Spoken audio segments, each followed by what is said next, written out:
It's a new height in fright.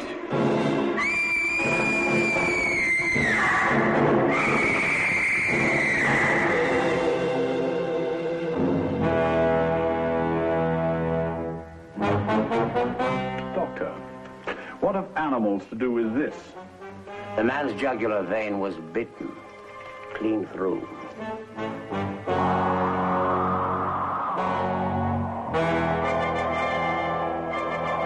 Never before such diabolic evil as the skull. I found in the morning that the skull had been removed. Who removed it? Those who use its power. Invisible beings, spirits from a strange, evil world. The moving skull spreads its shrieking terror everywhere.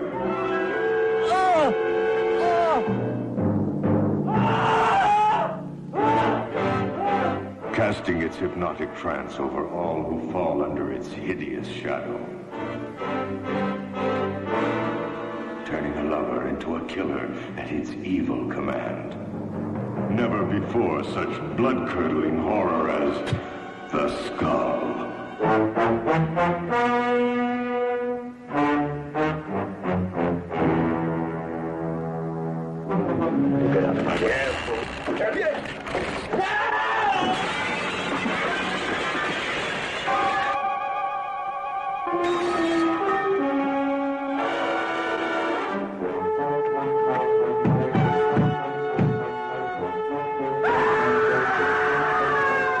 When the skull strikes, you scream.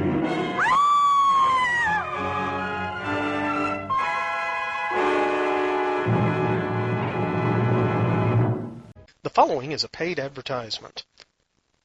Really? A paid advertisement? Wait, the B-Movie Cast got paid? Yes, the following is a paid advertisement. This episode of the B-Movie Cast is brought to you by the estate planning services of Twyla Minear Brooks, attorney at law. Remember, when the zombie apocalypse comes, things will move pretty fast. The body should be disposed of at once, preferably by cremation.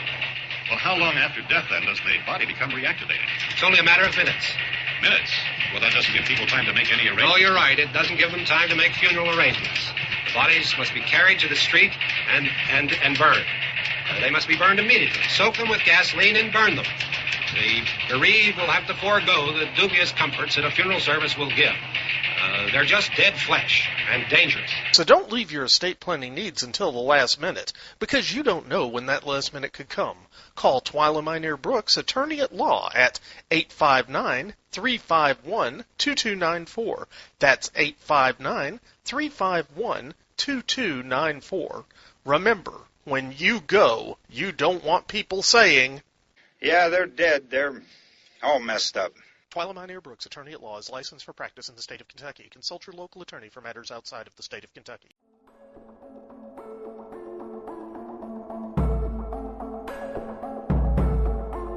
We let things pile up in the DVR. We add them to our queues. We wait for the DVDs and Blu-rays. We time shift. The Time Shifters Podcast. Sci-fi, horror, fantasy, superheroes, comedy, action, film, television, maybe some not-so-current events.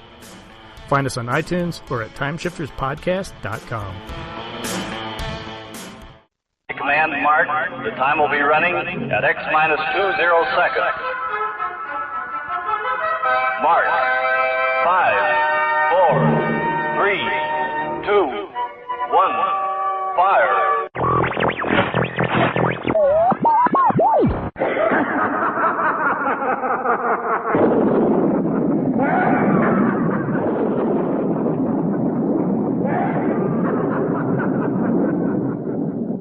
Spawned by the continuing decline and fall of society as we know it, and created on the second-floor spare-bedroom studio in the Piedmont of South Carolina.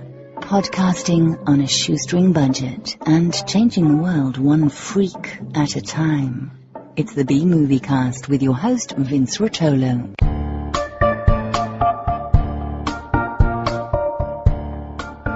From coast to coast and worldwide via the internet, this is the B-Movie Cast, the podcast of unusual film and television.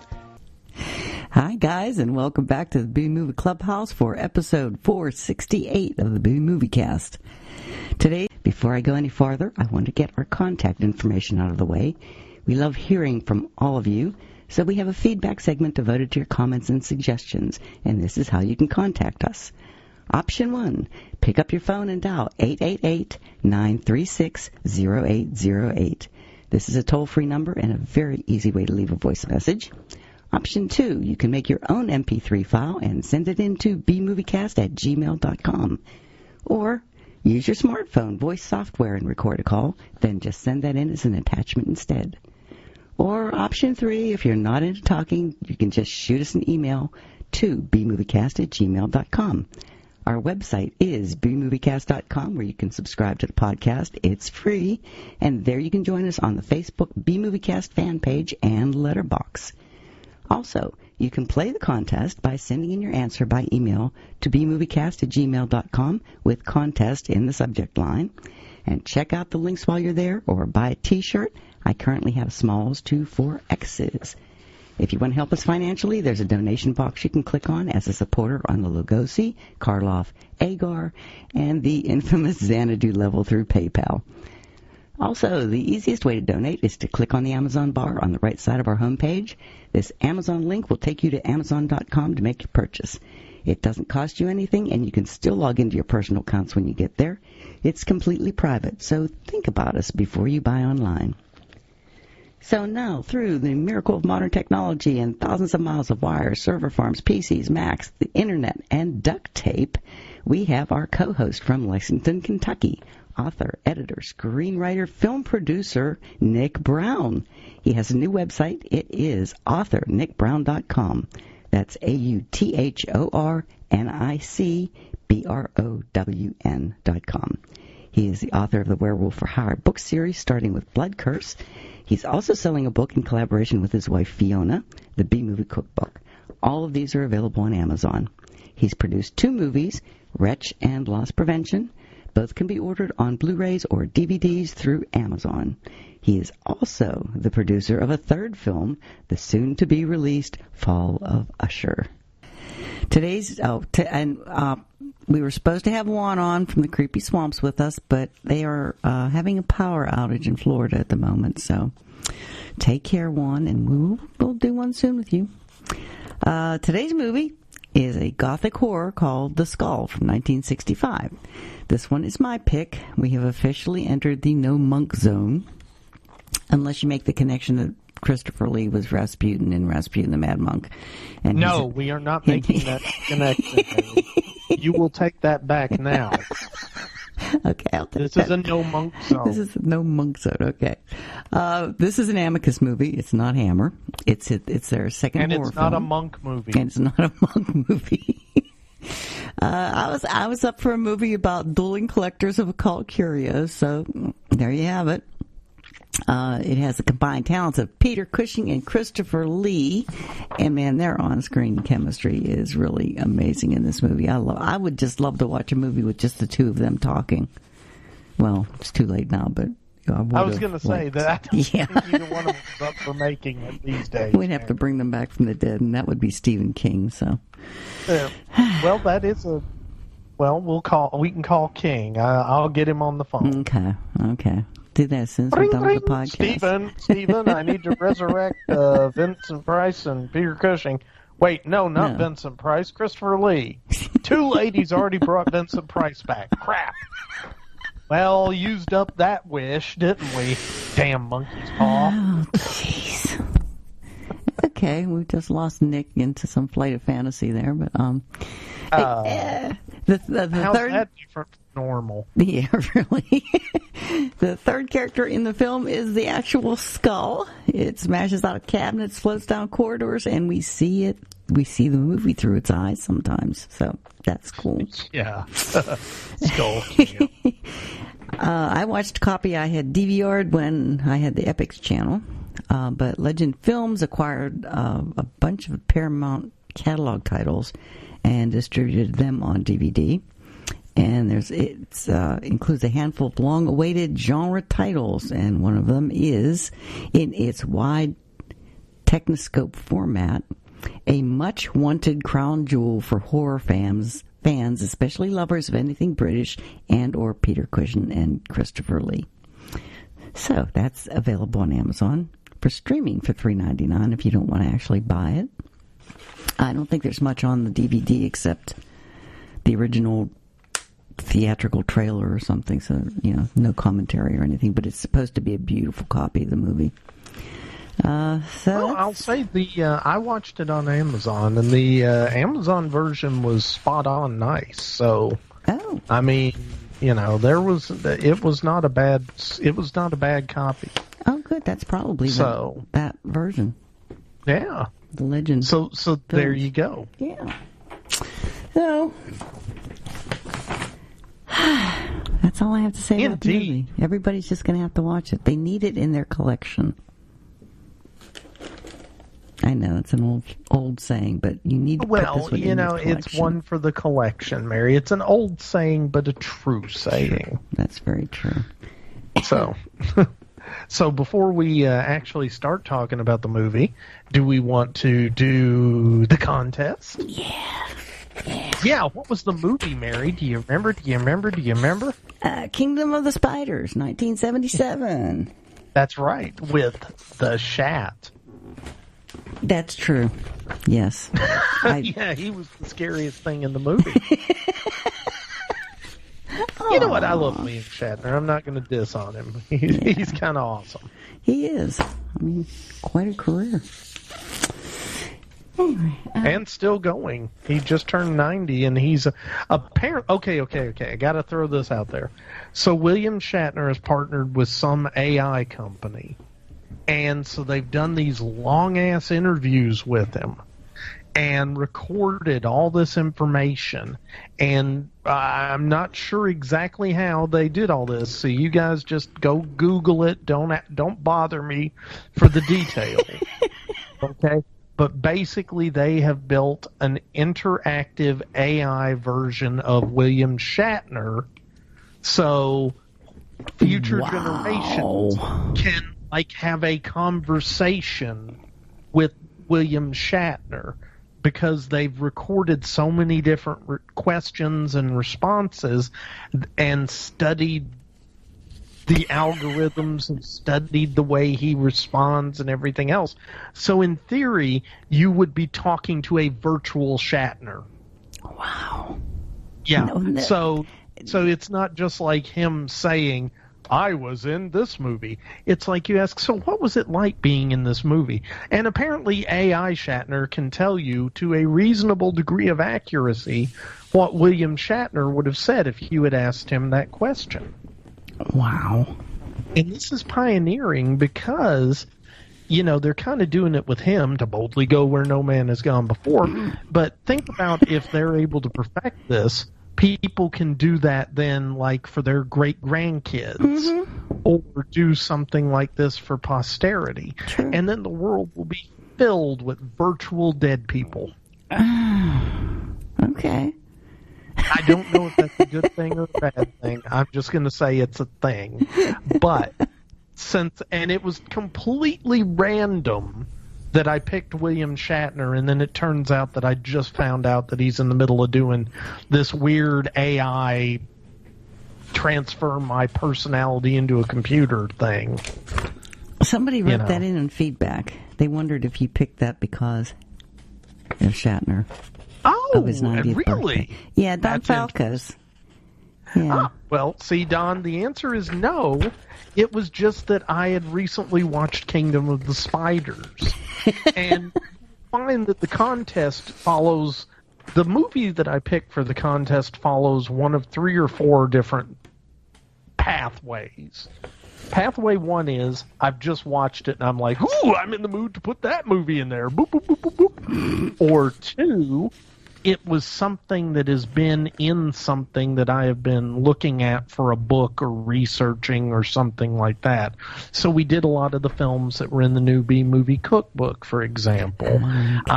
When I did Death Race 2000, it was because I just watched it and done a bunch of research on it for my book on 70s movies that I'm working on. Okay. And kind of the same thing for Kingdom of the Spiders, but not as much, because I just periodically watch that movie because it's just stupid fun. I enjoy Kingdom of the Spiders a lot. And then the fourth way is I just go look at what we did last week and I try to find the thing that was the furthest away from it that I can find and pick that.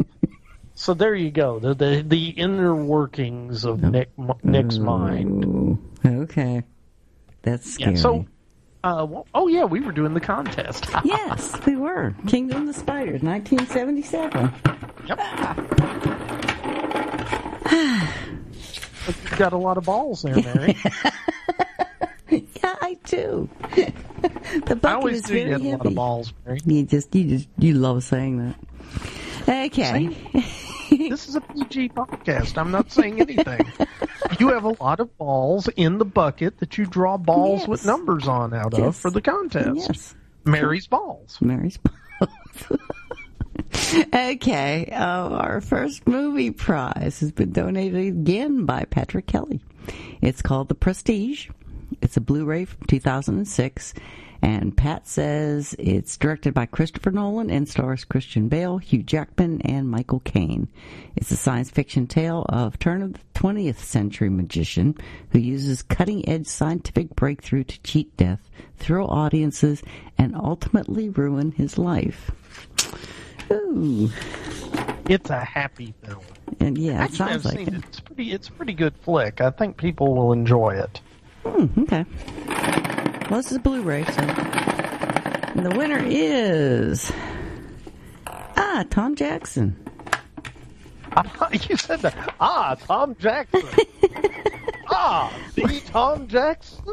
He wanted the Monk movie and didn't win it, so I'm glad he got The Prestige. Well, so we're going to give him a movie he doesn't want. Exactly. Here you go, Tom. That's how we do things here.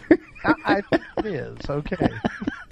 Carry on. Okay, the second movie has been donated by Santito. It's a 1947 Warner Brother archive collection film called The Gangster.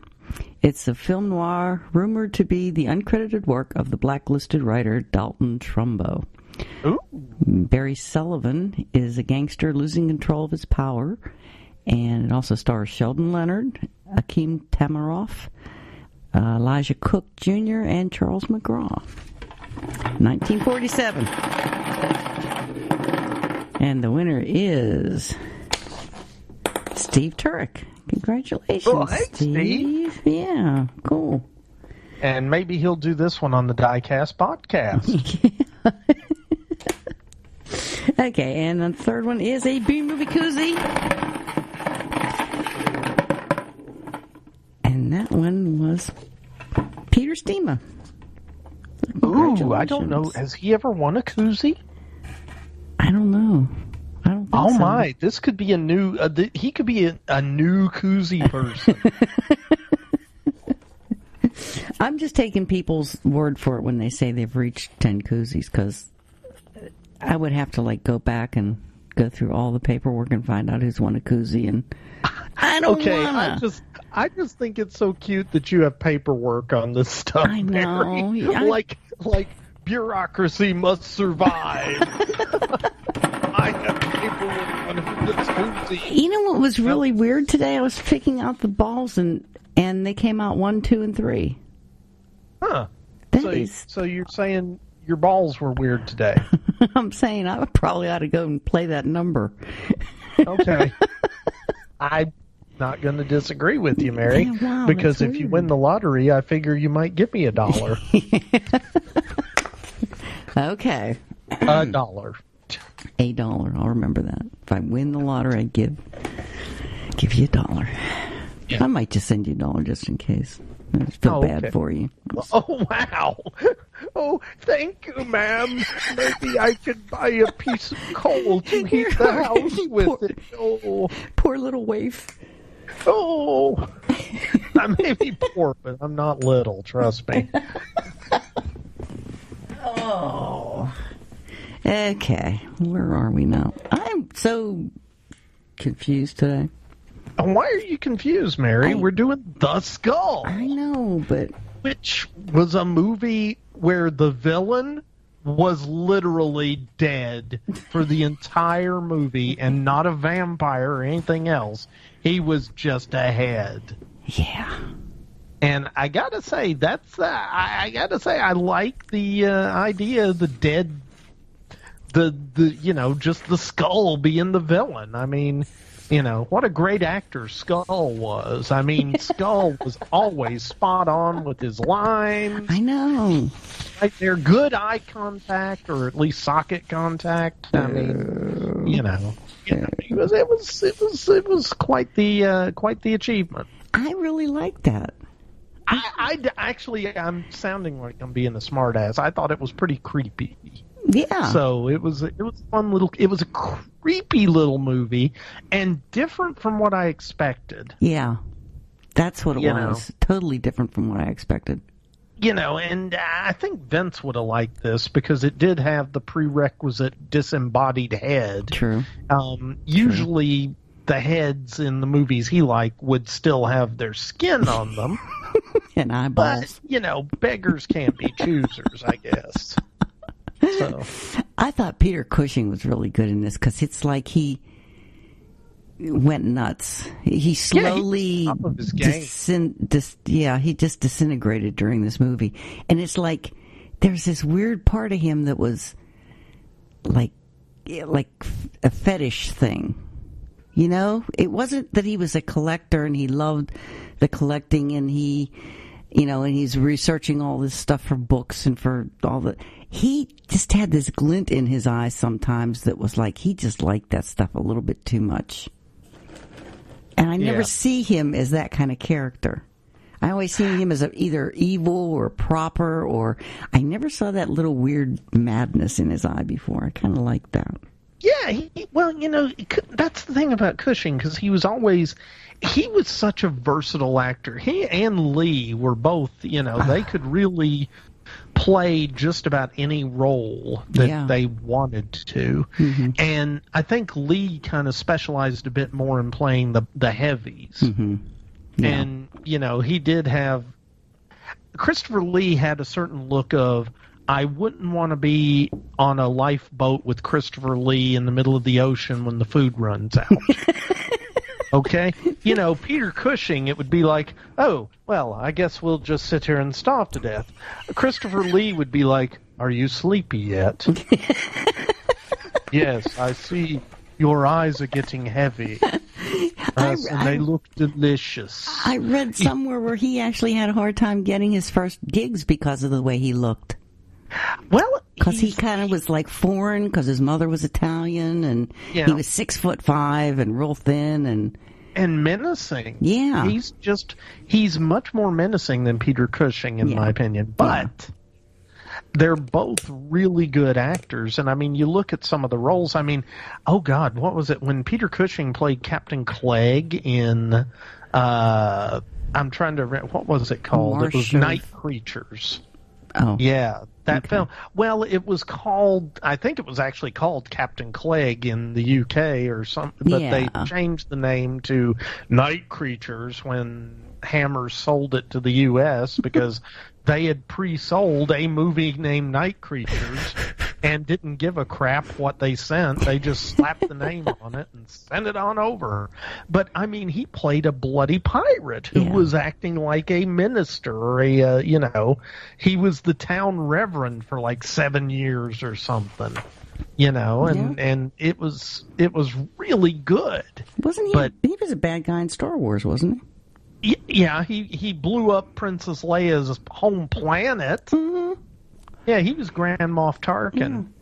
Yeah. And I again read somewhere where he liked to play character. He picked his movies not because he liked the movies or he liked the genre. He picked them because he thought other people might like them. I think I could totally see that because he pops up in just so many varied roles. Yeah. Yeah. And And he's been in so many. I mean, it's funny because when we just started talking about who's in the movie, I was thinking, Peter Cushing and Christopher Lee, what are we going to say about them? Because it's all been said. Funny. We talked about them because they're in every other freaking movie we do. Yeah. One of them or both of them. I mean, it's not been 4 movies since we had Christopher Lee. True. Well, they were in like 26 movies together. Yeah. Together. And by the way, one of my favorites, and I think I've said this, but I'll say it again, Horror Express. We've never done that one, have we? We did that one a long time ago. I think it was just me and Vince. Okay. And that one actually may be worth a revisit. I'm going to say, because we don't have enough movies we haven't watched, we should start revisiting movies. Yeah, right. Well, and no, I'm kind of not kidding, because there's a few of them that I would like to revisit that I wasn't involved in, like Them. You guys did that one with Michael Worth, and I was out of town or something, so I never got to talk about my favorite giant ant movie. Oh, yeah. Out of the 2 giant ant movies that I can think of right off the bat. What's the other one? Empire of the Ants and Them. Okay. Yeah, and it's my favorite giant ant movie that does not have Joan Collins in it. There, I'll narrow it down even more. But anyway, God, where were we going with it? Oh, revisiting movies.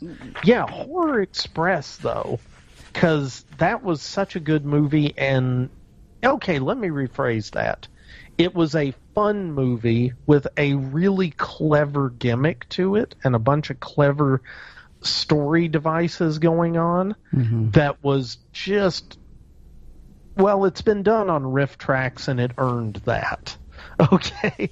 But that said, it's a fun movie. And I want to say we just talked about this on another podcast, but folks, I had my COVID injection last week and I've been dumber than a box of rocks since then. And that is partially because I was, not feeling great after I got the shot, partially because I flew to Texas the next day, and I've been down here. I just worked over Easter weekend, and don't start playing the violins for me. I've volunteered.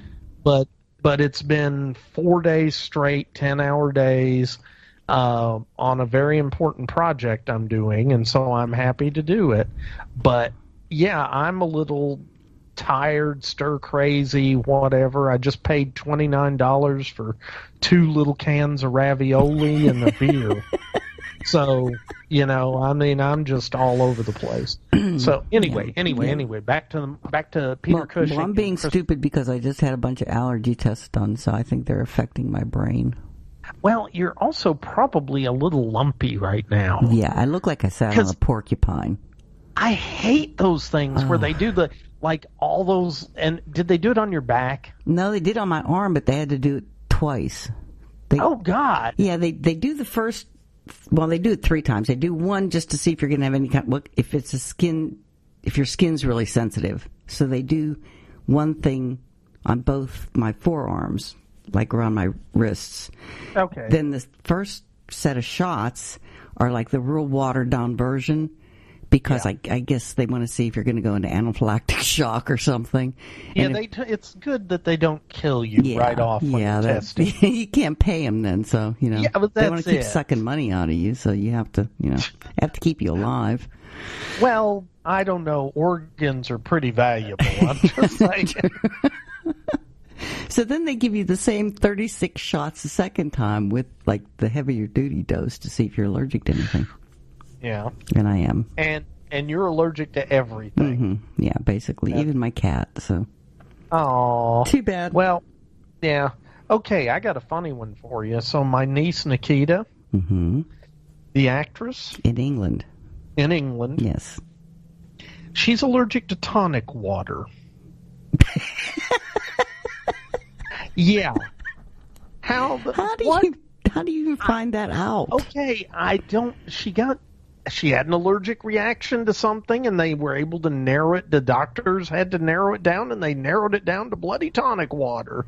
And the thing is, apparently it is very rare, but there is something in tonic water that you can be allergic to. Wow. Yeah, so that just ruins your gin and tonic. True. I mean, what do you do? I'm not sure what's in tonic water. It's just seltzer, isn't it? I don't know. I don't either. I'm not a warlock or something. I don't make potions, Mary. I'm going to have to Google that. Maybe later. No, don't use your witchcraft powers. Google, what is that? Oh, sorry. I'm in Texas, so you know. Everything witchcraft down here. Oh. Witches burn! Sorry. Anyway, yeah, so she's allergic to water. Wow. So don't feel too bad that you have a lot of allergies, because no matter what you're allergic to, Mary, I bet you're not allergic to tonic water. Yeah, that's true. Well, I don't know. I never drink tonic water. Oh, maybe. Ooh. You Good could reason be the to other never person. Drink tonic water. No. I'll put that on my list I of only drink it with my gin, and I make sure there's enough gin that I don't notice it. But okay, we were talking about Christopher Lee and Peter Cushing. Yeah.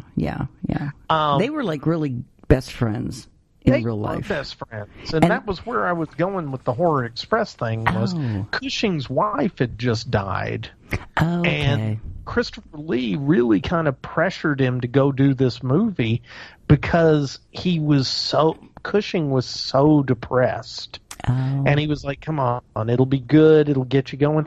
And then on the set, Christopher Lee just like mothered him the whole time and took care of him, and it's obvious that these guys were really close. Yeah. You know, and they'd get together and watch Looney Tunes cartoons. And imitate the voices of the characters to each other. Oh my God! Could you imagine those two doing that? I would pay so much money to watch. Serious? They got kicked out of the theater once. Oh, they were showing a Sylvester and Tweety cartoon because they started laughing so hard.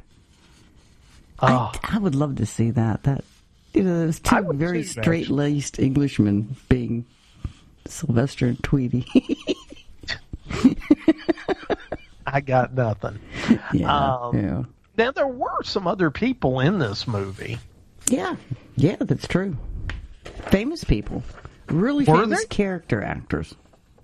Yeah, actually, there were quite a few big British character actors. Mm-hmm. But one that I want to bring up, though, is actually Jill Bennett. She played Peter Cushing's wife in the film. Okay. And the reason I wanted to bring her up is because I was looking into some of the stuff, and she died kind of tragically in 1990 at the age of 58. She'd been suffering from depression for a long time, and apparently a lot of that was attributable to her marriage, to her first husband. Yeah, it was. She was married to John Osborne. Yeah. Who was, he was a playwright and a screenwriter and an actor, and he was, rumor has it he was a bit of an ass, but, and he was definitely an ass to her. Mm-hmm. And, so she apparently committed suicide by taking an overdose of some drugs, and this was in 1990. Well, in 1992... Bennett's ashes, along with those of her friend, actress Rachel Roberts, who also died by suicide, but in 1980, were scattered by their friend Lindsay Anderson on the waters of the River Thames in London. Mm-hmm. And I just thought that is so interesting, And so there you go. I had to bring that up. Okay. Well, I was reading that John Osborne despised his mother and basically didn't like women that much. I mean, he liked them, but he didn't. You know what I mean? Okay, so he liked them, but he liked them as objects, not as people. Yes. So all of his old Well, I think he was only married a couple times or something, but no, he was married like 4 times, I think. Well, that's only a couple of couples. Yeah. But I don't think anything but his last wife, I think, had nice things to say about him, but all the rest of them, like, really. Phew.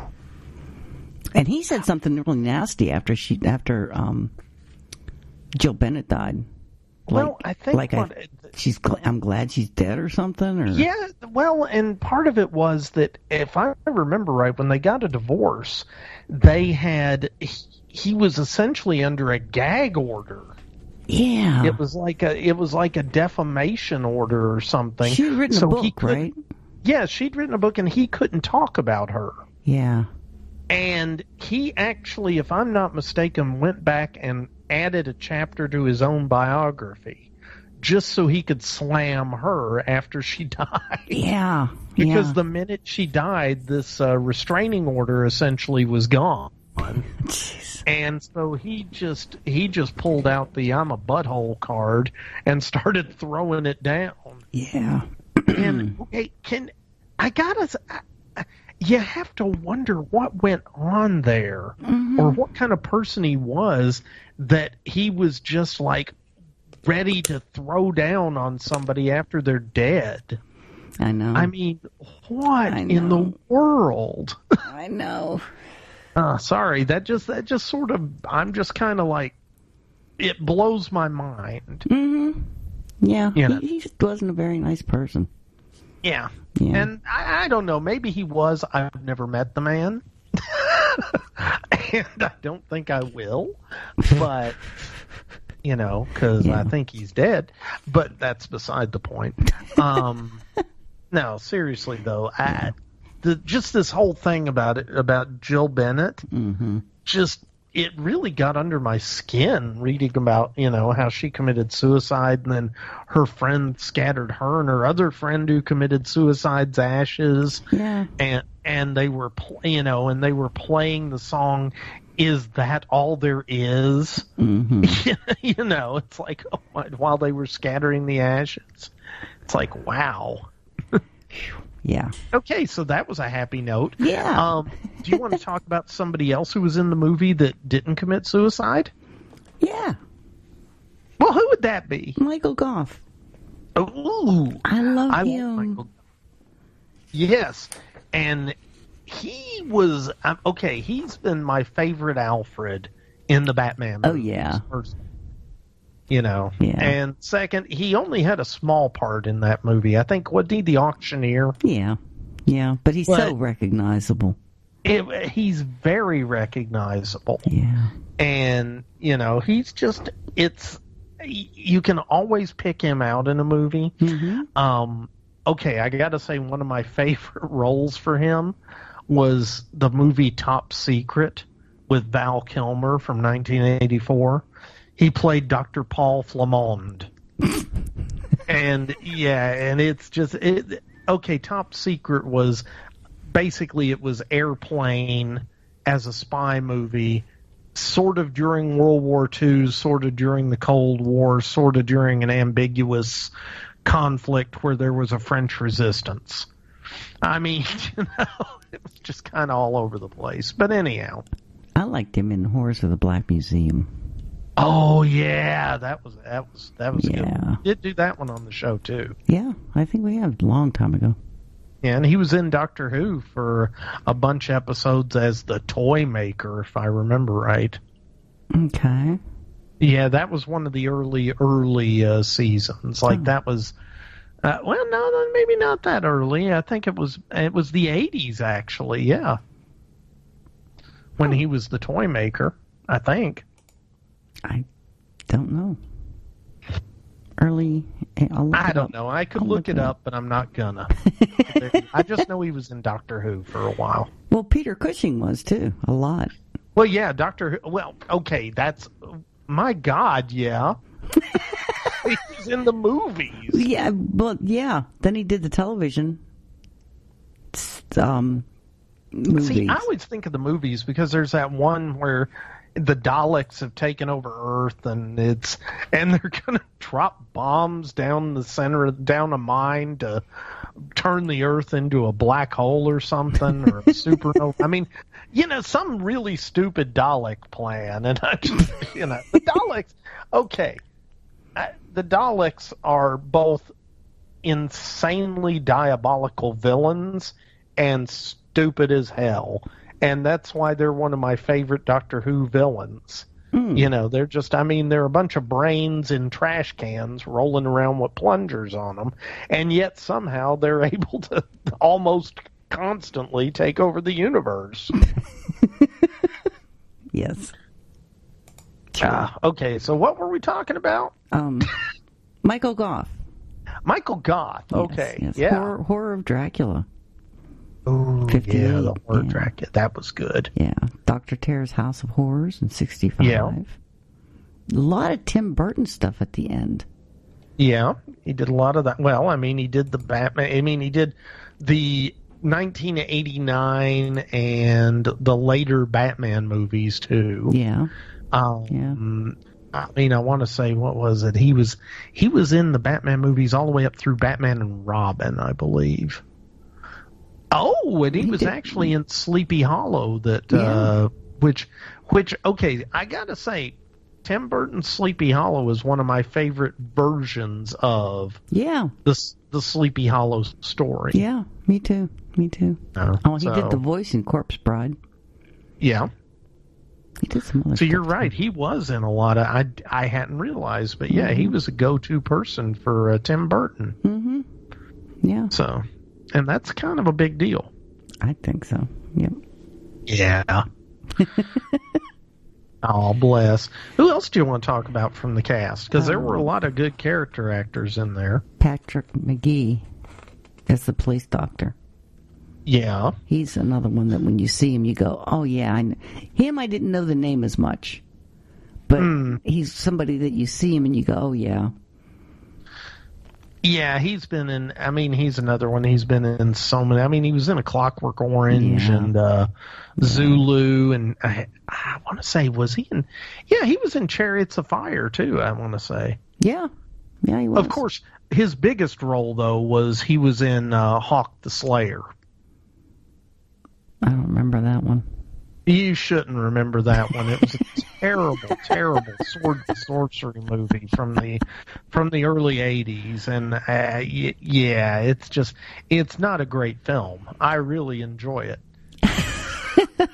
Just saying. Okay. It's just another sword and sorcery movie. Oh, okay. But, this one has a really bad graphic of a hawk at the start of it.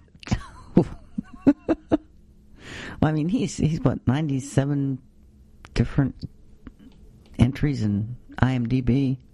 Yeah, he did a lot of films, and and it's in. He passed away in 1982 at the age of 60, but he was doing 4 or 5 films a year those last few years. Mm-hmm. Yeah, 1980 he cranked out 5 roles. Wow. Which that is a steady working actor. Yeah. Yeah. And that's part of the reason his face is so familiar. Yeah. Even if you don't catch his name. He did Fulci's A Black Cat in 81. Mm-hmm. I have never seen Chariots of Fire. Do what? I've never seen Chariots of Fire. You've never seen Chariots of Fire? Uh-uh. Well, it's about a bunch of guys that run. Oh. Yeah, why is it called Chariots of Fire then? Because I don't know. Running away from a fiery chariot? I haven't seen the movie in years. It's okay. I was forced to see the movie when it was in the theaters when I was like 11 years old. Oh. And it was not a movie that I, as an 11-year-old, was particularly. I was not particularly interested in seeing it. Yeah. This is 1981. There were other movies I wanted to see that year. Yeah. Yeah. But Clockwork Orange was his best. Yeah, I'm not going to argue with you there, although he was in Dementia 13, too. So. Oh, was he? Yeah. Oh, okay. Oh. All right, who else? Patrick Wymark, that played Anthony Marco, the unscrupulous dealer. Yeah, the unscrupulous dealer. And this guy always had the look of an unscrupulous, whatever he was. To me, he had the kind of the textbook look of unscrupulousness. Mm-hmm. And he was in The Blood on Satan's Claw, which I love. That's one of those, that's the one where pretty much all the kids in the village become like demon possessed. And, it's, and it's like, oh, look, here's the good kid. Oops, they murdered him, didn't they?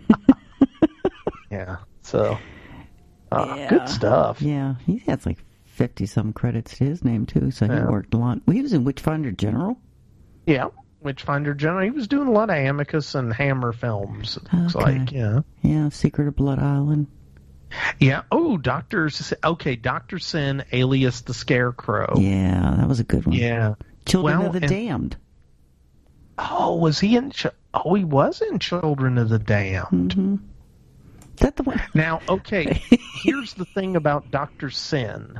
Mm-hmm. We had just talked earlier in the show about Peter Cushing and the whole Captain Clegg thing. Mm-hmm. And now I remember it wasn't going to be Captain Clegg. I don't think the film was going to be called Captain Clegg.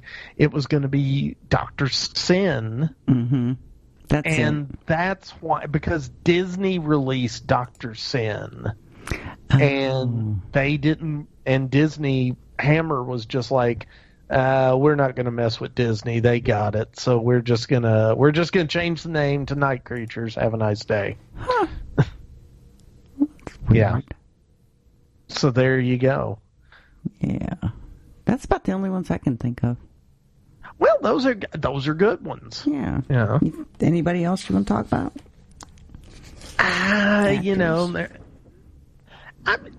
Not really. I mean, April Ulrich was the French mistress, I guess, at the beginning. She screams and good. I thought, I'm sorry? She screams good. She does scream well, and she didn't do that many movies that I found, but she was really good. She was a ballerina. And, you know what? I said she didn't do that many movies. She'd done 40-something movies. But, she was in 40-something things, but it was all TV shows for the most part. She only did a few movies. Okay. But, yeah, she was fun in The Skull.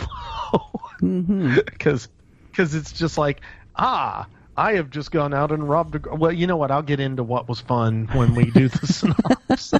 But actually, I think we're ready to do the synopsis if we want to. Okay.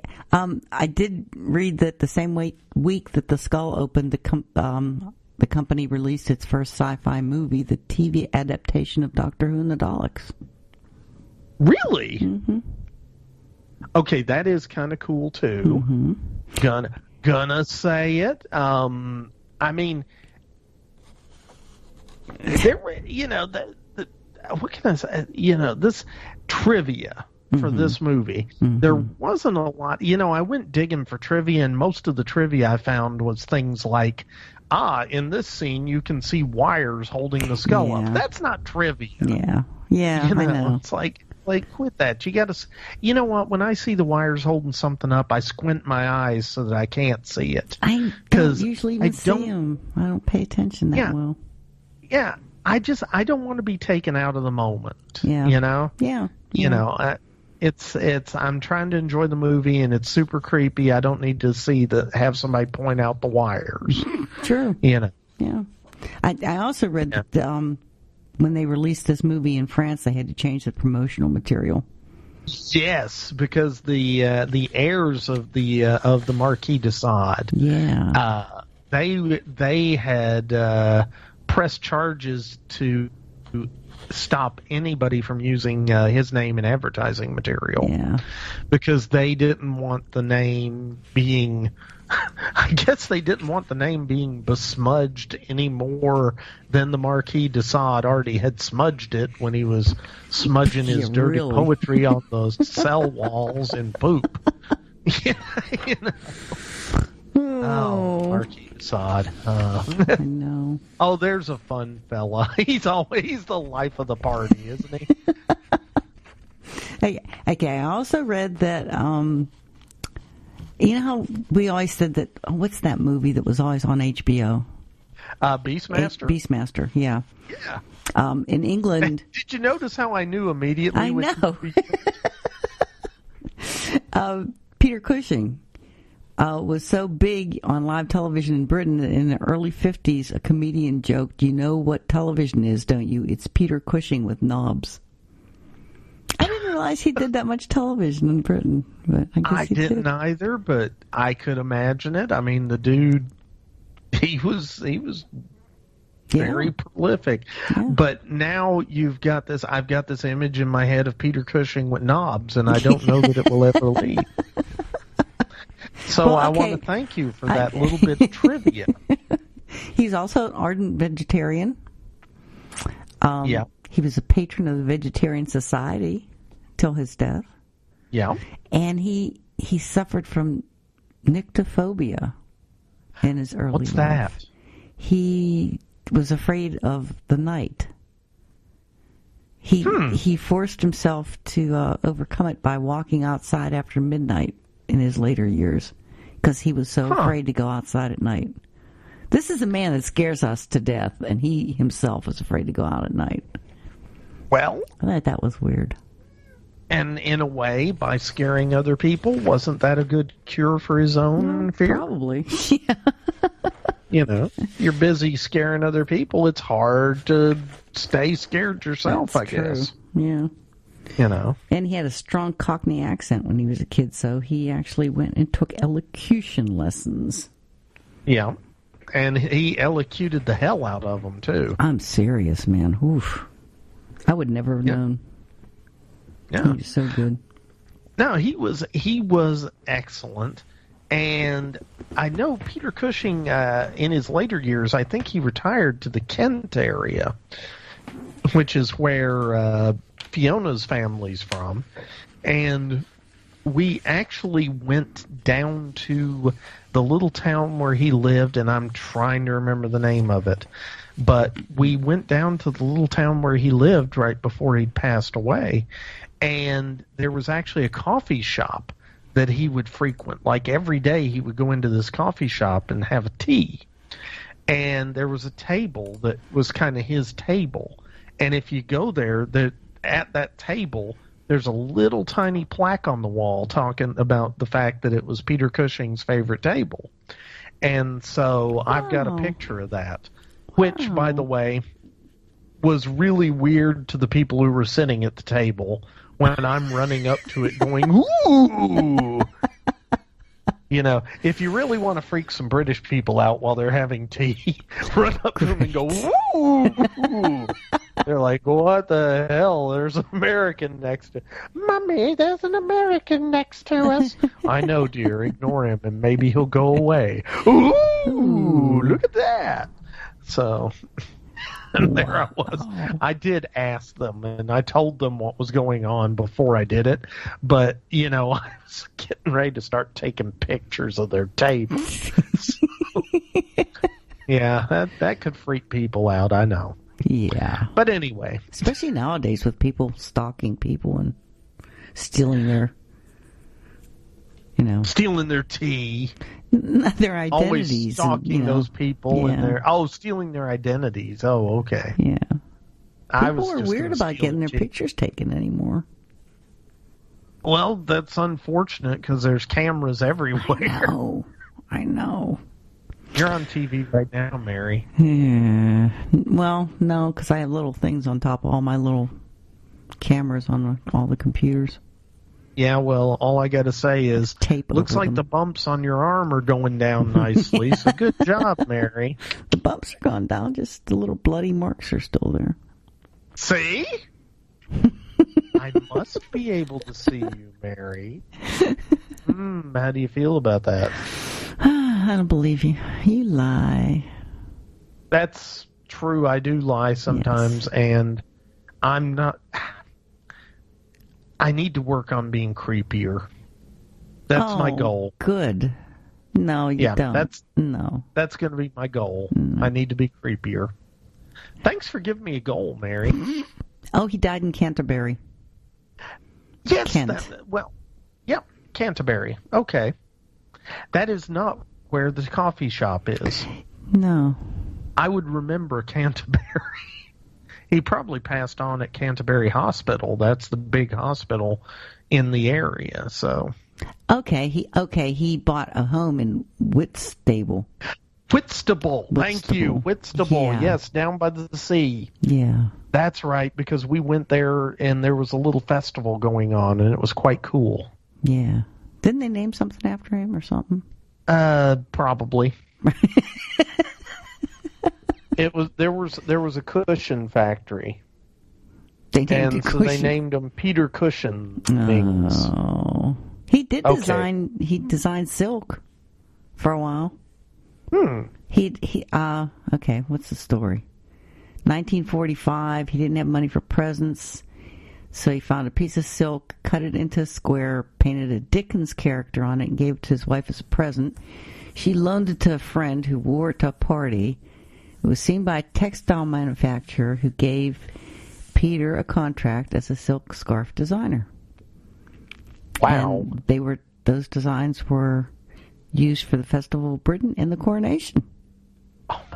Wow. I know, he had such a different life.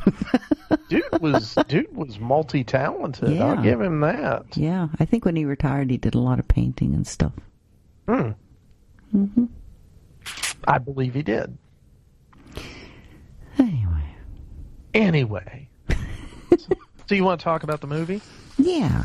Well, I mean, we've been talking about the movie, but let's talk about the movie.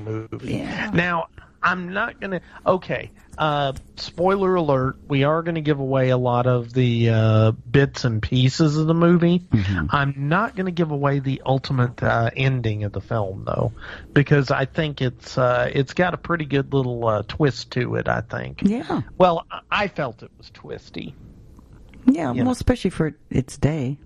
Yeah, and I mean, it was an interesting film. So, I mean, it opens up. You got this guy, Pierre, played by Maurice Good, and he's a phrenologist. Okay, that's the noise I make whenever I hear somebody's a phrenologist. For those of you who don't have Google yet are listening to a podcast, phrenologist is somebody that studies the bumps on people's heads. It's and I'm going to use the term pseudoscience. I don't know that I would really classify it as a science or not.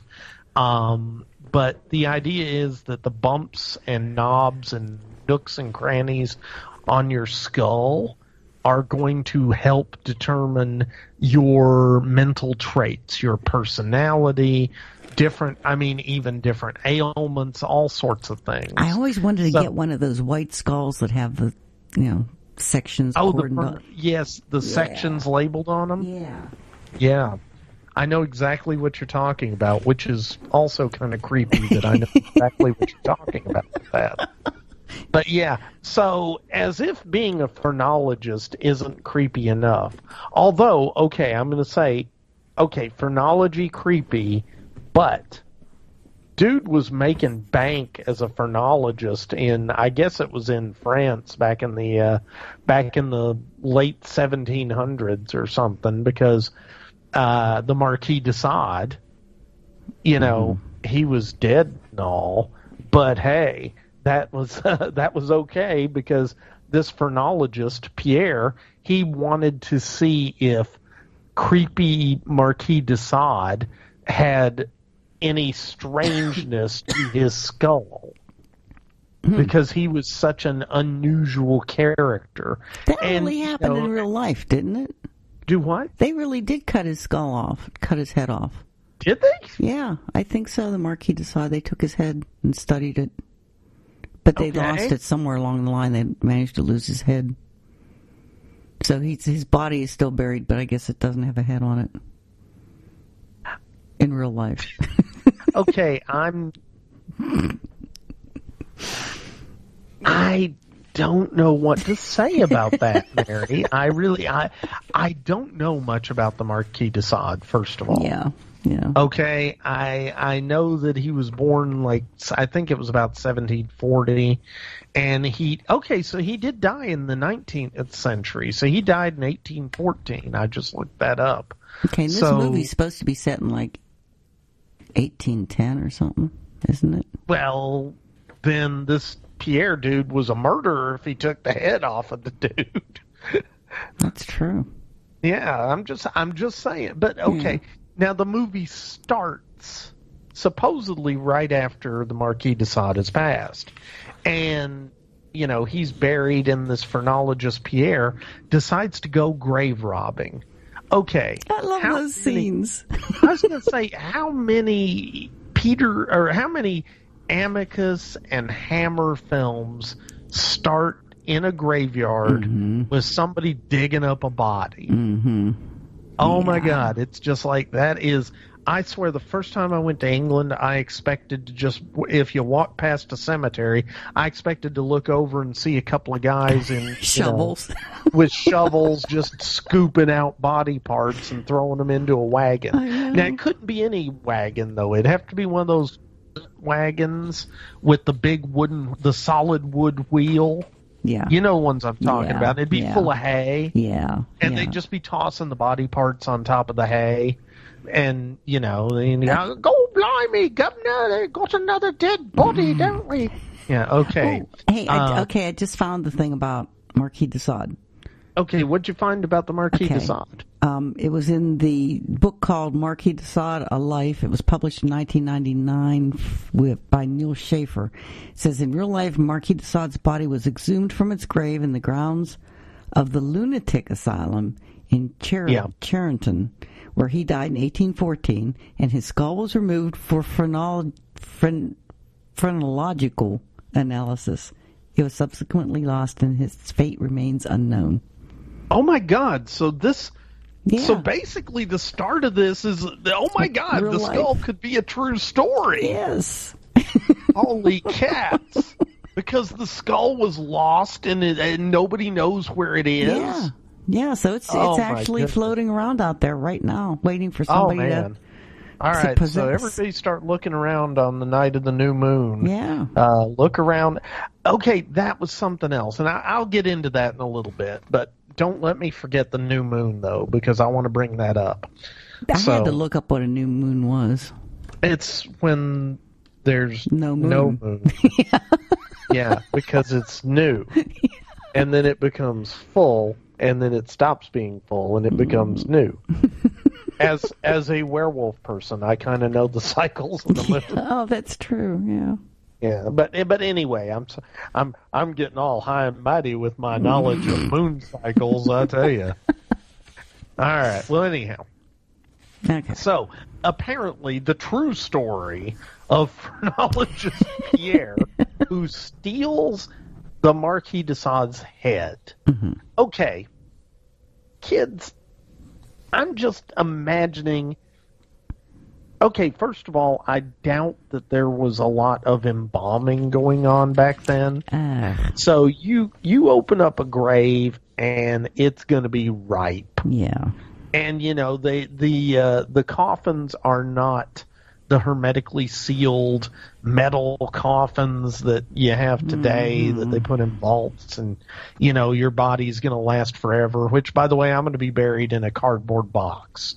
And I'm not kidding. They make cardboard coffins because they're biodegradable.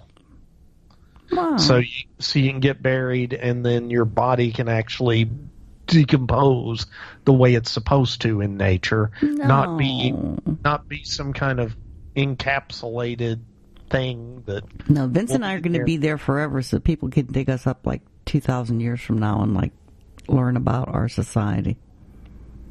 Dear God. That's why I have all the B movie cast stuff in his coffin. I shudder to think what what they would think future of. Yeah. societies would think of current Earth if they only had dug that. you guys up. Yeah, if they only had that to look at. Oh man, that's wow. We're trying to confuse later day archaeologists. I guess so. I mean, I thought we were doing a pretty good job of that with all the plastic. It's true. I mean, I imagine if aliens came down and looked at Earth right now, they would look at it and go, huh, so these strange two-legged meat sacks like to make plastic. Look, they've made it, and it's everywhere. That's great. You're doing a great job, two-legged meat sacks. Keep up the good work. But anyway. I wonder if future archaeologists are going to be able to take samples of the plastics and be able to date things by the plastic. I'm going to carbon date this plastic. Yeah. Well, they would get into my trash and find all the Mountain Dew bottles. And I'm pretty sure there's chemicals in Mountain Dew that prevent it from being accurately carbon dated. You know, there's some radiation going on in there that's just, it's putting the carbon back in them. Yeah. You probably are never going to disintegrate the way you're decompose the way you're supposed to because all the Mountain Dew you've drunk over the years. I'm not convinced that I'm not already decomposing, but that's Okay. Okay, yeah, we went off on another. Okay, back to the graveyard. Way down the road here. We haven't even gotten out of the graveyard yet. Okay, so this phrenologist, he lobs off the Marquis de Sade's head and hauls it back to his house. And as I was saying, okay, phrenology, I guess, pays really well because this dude has a really nice house and it's full of really cool stuff. Mm-hmm. But in the back of his house, I guess, he's got this tub where he strips the skin off of skulls because he's totally got everything he needs to de-skin the skull. Mm-hmm. And he goes in and, you know, he shows up at the house and the first thing that he finds is his girlfriend is there. And that's the French girl, April Ulrich, and she's in the bathtub all naked and waiting for him, and he's just like, get out. But Pierre, you're usually so happy to see me here when I am naked in the bathtub. Get out. I'm not in the mood tonight, sweetie. And, you know, so he kicks her out. And that's pretty rough, and she's not too happy about it, but she goes and she's putting on clothes and stuff, and while she's doing that, he's stripping the skin off the skull. Well, next thing you know, suddenly something is going on, and he makes this horrified face, and the next thing you know, she's like, okay, Pierre, I am leaving now. Pierre, where are you? And she goes into the room where he's stripping the skull. And no, she was in bed eating marshmallows. Oh, that was it. Yeah, she was in bed she eating didn't actually go away when he told her to go away. That's right. You're dead. Sorry, I was trying. My mind was skipping over the whole marshmallow bit because that was just weird to me. They didn't have marshmallows back then. They didn't actually. That was okay. The trivia I read included the fact that they screwed up that marshmallows were invented in 1850. Yeah. I mean, they had stuff that was like a marshmallow, but it didn't look like our marshmallows. I guess, but I'm sorry, I'm just imagining, you know, who sits down with a dish of marshmallows as a treat? Well, okay, never mind. I have a lot of people in my family that would do that. And I'm not talking roasting marshmallows over a fire. I'm not talking s'mores. I'm just talking getting the big old jumbo marshmallows and just putting them on a plate and eating them. Ew. Yeah, that's kind of my reaction. Yeah. Although I do like a good toasted marshmallow from a campfire. Oh, yeah. But you gotta time it just right though, or else you put napalm in your mouth. You know, you burn a hole right through your tongue. That's part of the fun of it. Oh yeah, that's a blast. Okay, we're going down another song. I know. Okay. She jumps out of bed after she hears him make noise and yeah, and she goes to investigate and it's one of those things where they don't show you what she sees. Mm-hmm. They just show her screaming, and she's a good screamer. Mm-hmm. You're right. She's got a set of lungs on her, let me tell you, because she screams the house down, and that's when we go into the credits, and it's the skull, and and the next thing you know, we're at an auction house in modern day. And here's Christopher Lee on one side of the auction, and Peter Cushing on the other side. And, the two guys are eyeballing each other through the auction. Mm-hmm. And it's kind of like, okay, you can tell right away that they're rivals. And they're each bidding on different things, and they're bidding and counter-bidding and bidding and counter-bidding. And generally speaking, Peter Cushing's character, Dr. Christopher Maitland, yeah. He's kind of the more scientific of the two. Mm-hmm. And Christopher Lee is Sir Matthew Phillips, and I think he's just a guy who digs the occult. He is just the likes to impression collect I stuff. got. Yeah. Do what? He's a collector. He's a collector. Well, you can't say Peter Cushing's character wasn't, but at least Cushing was saying that he was doing research for books. Yeah. I think Christopher Lee was I'm just rich and like to have weird stuff. And rich people can do that because we can afford to have weird things. But they're kind of friends. You could tell they're friends. They're kind of friends. They're kind of rivals. They're definitely rivals when it comes to the auction. Mm-hmm. And it's weird because Christopher Lee's character, this set of really, really ugly-ass statues comes up for sale. And the statues are supposedly different representations of different demons. And, this is the demon that makes you go do sacrifices. And this is the demon of lust. And this is the demon of, saying bad things about people or something. and that's kind of what they were. And Christopher Lee just kind of goes psycho to buy these. He sees them. Mm-hmm. And his eyes kind of glaze over, and he's like, I am going to buy them. And so Peter Cushing starts the bidding on it. And every time he bids, Christopher Lee outbids him. And, they're going up in increments. So, it's like, I'll bid 75. I'll bid 100. I'll bid 125. I'll bid 200, 225. And then all of a sudden, it's like Christopher Lee says, you know what? Screw you. I want this. So it goes from 750 pounds to 1,500 pounds. Yeah. And at this point, this cat, Anthony Marco, Peter Weimark, he's kind of this shady dealer who's there with Peter Cushing at the auction. And Marco is kind of like, you can't afford to bid any higher. And he's like, I know, but I wanted them. Well, Christopher Lee got them.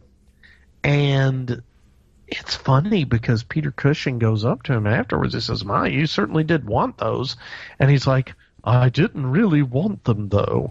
I just had a sudden urge to buy them. It was a compulsion almost. And he was feeling basically mentally forced to buy these statues. So if we didn't know the movie was called The Skull and that there was a skull involved, one might think that the statues were possessed or had some sort of demonic power. Yeah. But they were just ugly. At the end of the day, they were just ugly-ass statues. But Christopher Lee buys these things and heads back to his place. Well, Peter Cushing goes back to his place, and this fella Marco, comes to the house a little bit later, and he's knocking on the door, and Cushing's wife, Jill Bennett's character, Jane Maitland, she opens the door and she's like, oh, he's not really seeing anybody. And Marco's just like, tell him it's me and he'll see me. And sure enough, she goes to Dr. Maitland, and he's like, ooh, why do you deal with that wretched little man? And it's like, well, he's a dealer in antiques, and I need the things that he procures for my books. And she's like, okay, whatever. Lets the dude in, and the dude brings him a book. Because, of course, I was expecting him to whip out a skull. I know. But it wasn't a skull, it was a book. And then it turns out that it's a book written by the Marquis de Sade. It was like his autobiography. And it's covered in skin. Yes, it's bound in human flesh like the Necronomicon. Yeah. So that's kind of freaky. And he ends up selling it to Peter Cushing for a couple of £100, which, by the way, this is set, I think this was the 1960s. It was set in modern day at the time of filming. So imagine a couple of £100 would be more like several £1,000s today. Yeah. So, a lot of cash just traded hands for this book. And that set design was incredible. His study, oh, man. Well, and here's the thing. Amicus was kind of known as the Discount Hammer Studios. At the end. But even at this point, they were really trying to challenge Hammer. Yeah. And that was one of the things, because Hammer was doing really well with all their color, period piece horror movies. And so Amicus decided to do this one and do it in color as a direct bit of competition. And it's even funnier because Christopher Lee gets billed as a guest star in it. I know. And that's weird. It's always been weird to me that you have guest stars in movies. I understood guest stars in TV shows because they're recurring. You have a set cast, and then you have someone as a special guest star. But movies, I never understood that. But it all ends up having to do with if somebody's under contract to one studio and they appear in another studio's film, a lot of times they're a special guest star. But anyhow, he's actually, he's not really a guest star. I mean, he's like the supporting character, but it's unusual because Christopher Lee wasn't a villain. Yeah. He's actually kind of nice. Yeah, it was different. You kind of expected him to be a villain, especially after the very initial interaction between him and Cushing. But, he's no villain. And so, anyway... They're in the library. They're in the library, and all these set pieces, and it is a really, really nice. The library is just wall-to-wall books, but also it is filled with cabinets with all these different weird artifacts. There's weird statues and all this different occult paraphernalia all over the room. Okay, so it's obvious that Cushing's character is super serious on this. Yeah. And I guess it pays okay because they are not doing badly. It's a pretty big house too, in London.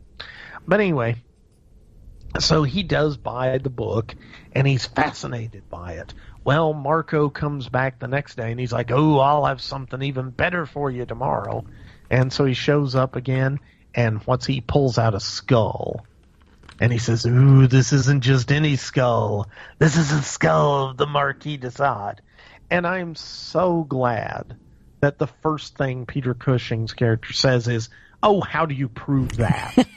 And because that was the first thing I thought. I was like, oh my God, I could make so much money selling the Marquis de Sade skulls over and over again to stupid people. Yeah. But somebody would, if they were smart, ask for proof.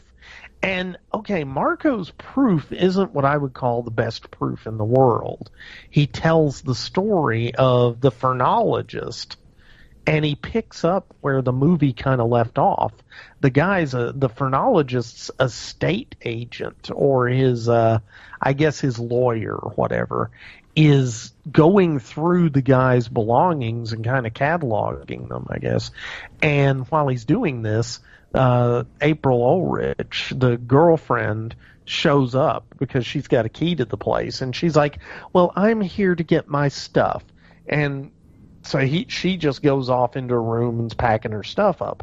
Well, while she's doing that, this haughty-taughty looking estate agent is going through the stuff, and all of a sudden he sees the skull, and the skull sees him. And the lights start flashing, and there's this pounding music, and I believe this is the first time we see through the skull's eyes. Yeah. And we see this estate agent guy, and all of a sudden he is possessed, and he picks up this jeweled dagger, and he goes and he just kills her. And then afterwards, apparently, he tells the police, I don't know why I did it. Well, and it's funny because the police might be right there, but they never notice the skull, because who's going to think that somebody was driven to murder by a skull sitting next to them? Yeah. Nobody even notices it. So Peter Cushing's kind of like, yeah, that's a good story and all, but I still don't buy it. And all of a sudden, Marco's like, okay, then because he wants £1,000 for it. Yeah. And then he's like, okay, instead I'll take £750. And Peter Cushing's like, no. And he's like, okay, I'll take £500. And at this point, Cushing's like, okay, you never lower your prices. So you stole this, didn't you? And he's kind of like, yeah, I kind of did. And so Cushing is he's on the fence about it. But then he goes to play pool later with Christopher Lee. I love that scene. Yeah, well, it was a great scene. They're at Christopher Lee's house, and they're playing pool, and they're talking, and he's like, yeah, and Marco showed up, and he tried to sell me this skull, but I think it was stolen. And Christopher Lee just goes, oh, yes, this skull, like, blah, blah, blah, said it was the Marquis de Sade skull. And he's like, how did you know? He said, oh, my dear man, he stole it from me. What? And it turns out, now we flash back to the auction. Christopher Lee explains that he's had the skull for a while, and every month on the 2 nights of the new moon, so the nights when the moon is not visible at all, on those nights, the skull seems to possess supernatural power, and it is able to compel him to do things, and bad things happen. And so, Christopher Lee's like, don't mess with that skull. Do not mess with that skull. Whatever you do, don't mess with that skull. So, of course, what does Peter Cushing do? He messes with the skull. I don't think he would have gotten it if Christopher Lee hadn't been so insistent that he not get it. Yeah. But then he was all about it. Yeah. And the other thing was that Marco, he's got the skull, right? Well, the skull starts flashlighting, and the next thing you know, Marco gets murdered. What? And and the skull is gone. Wonder where the skull went. # Peter Cushing's house. So, well, that's when Peter Cushing went to get the skull. Yeah, to get it from him, and then he got killed by the skull. Yep, and then the cops came. Sort of picks it up and just sort of takes it with him, I guess. No, he hid it in the closet. Oh, well, that's right. Yeah, he hid it in the closet and came back and got it. Yeah, because the cops were coming. Yeah, because the cops were coming, and that's the thing. Again, even if he just left the skull sitting out on a table, nobody's gonna know. Yeah, I know. It's a skull. Yeah. The skull. You aren't gonna. I walk into a crime scene immediately. Aha! There's a dead body. There's a skull. The skull did it. Yeah. Yeah. No, that's not how police work works. And this guy's room in that boarding house was filled with all kind of weird stuff like skulls anyway. Yeah, and his landlord hated it. Yeah. His landlord thought he was a freak, and the landlord, though, comes in and catches Peter Cushing coming out of the place with the skull when he goes back for it. And the landlord's all like, what do you got there? You got that skull? And he's like, yeah, well, it was mine. I paid for it. And he's like, how do I know that? And they happen to be standing near some railings. And the next thing you know, they're struggling, and Peter Cushing just flat out knocks dude through the railing, and he falls several stories to bust through a stained glass window at the bottom. Now, why there's a stained glass window at the bottom of the stairs, I don't know. but it's not there anymore because this landlord dude just fell through it. And Peter Cushing just takes off. He's like, oops, gotta go. Got my skull. Yeah, got my skull. Got half skull will travel. I'm out of here. So he takes the skull back to his place. Christopher Lee has warned him about it, but he's kind of ignoring it. And then all this weird stuff starts happening, and it culminates in the idea that the skull is satanic, possessed of the devil, possessed by a demon through the Marquis de Sade, and so the only thing that can be any way controlling of the skull is the cross. Mm-hmm. And so Christopher Lee gives him a rosary with a silver rosary with a really nice little cross at the end, and he's supposed to use that to protect himself from the skull should he encounter the skull's power. But he doesn't really believe it at first. No, he didn't believe it. Of course he doesn't believe it. I mean, who would? Yeah. And at this point, he really hasn't seen anything to make him believe it. The closest thing was his fight with the landlord, where the landlord suddenly broke through the railing and fell to his death. Mm-hmm. And again, maybe Peter Cushing ought to think, wasn't it a little weird that I didn't hang around or call the cops? Instead, I just took off after that guy died? Huh. Mm-hmm. Oh, well, I guess that was in character for me. It totally wasn't. I know. Okay, well, remember when Christopher Lee was telling him about telling Peter Cushing about the skull and why he was happy to be rid of it, the last thing he told him was that the skull made him buy those statues, because apparently one of them was like a totem that the Marquis de Sade liked, or the demon that was in him liked and worshipped, and wanted that statue to support a ritual. Yeah, and the followers. Yeah, the followers. And so he was like, okay, that's creepy. But sure enough, a couple of nights later, it's getting to the first night of the new moon. What happens? Peter Cushing kind of wakes up, and he's all zombified.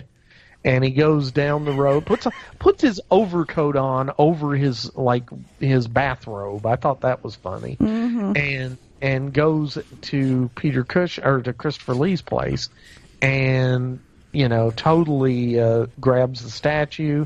Lee catches him, and Peter Cushing busts his buddy over the head with this big stone statue, and probably killed him.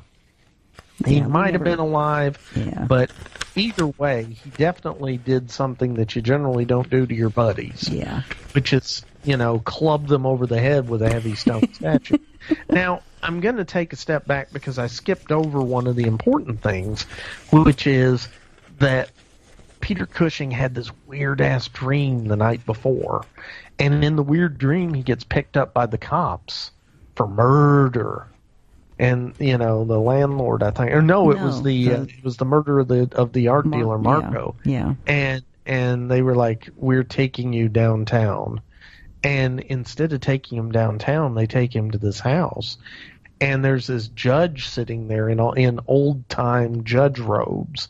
And the two guys that brought him, one pulls out a gun and makes a point of loading 6 bullets into the revolver and then puts it to the back of Peter Cushing's head. The other one puts 1 bullet into the revolver, spins the chamber, and hands it to Cushing. And the judge makes Cushing pull the trigger. So the judge is making him play Russian roulette. And he makes him do it 3 times. Mm-hmm. It's all psychedelic looking. And oh, yeah, it was very weird. And he survives. But then he's put into the red hallway, which then looks like something out of The Shining, and then all this smoke starts coming out of the vents, and Peter Cushing is running down the hall, and suddenly the walls are closing in on him. I mean, it was a very psychedelic, yeah. It was definitely, there was some acid being dropped, or at least a lot of pot being smoked, but a lot of I don't know music too. The music was really, really good. Yeah. And so all that went on, and Peter Cushing wakes up, and he's just like, oh, whatever. And then next thing you know, he's murdered his buddy. Now he gets back, and he starts. The skull has him put the statue on the table, and suddenly there's a pentagram drawn around the skull, and the skull's like, "Hey, look at me! I'm ready to be the devil, and I'm going to make you go kill your wife." Yeah, that was such a good scene. It was. But I'm going to say, Mary, because we don't want to give away the ending, because I like it, I think we'll end it here. Oh. But, folks, no, I'll listen to you, Pat. Okay. But listen, folks, there is another 20 minutes or so of movie, and there's almost no dialogue. It's just all Peter Cushing basically going crazy and trying to fight the will of the skull. Yeah. And, it really does have an interesting ending. Yeah. So there you go. And you're looking out through the skull's eyes, and the lighting is weird, and there's smoke, and I really like when he walked out of that room, I guess, to go to his wife. Yeah. You're looking at him through the skull's eyes.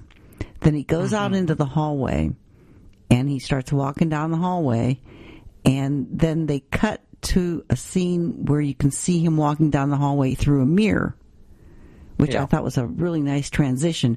And then the mirror actually moves, so it still follows him, his movements. Yep. I love that scene. That was really great. That was a pretty good scene, actually.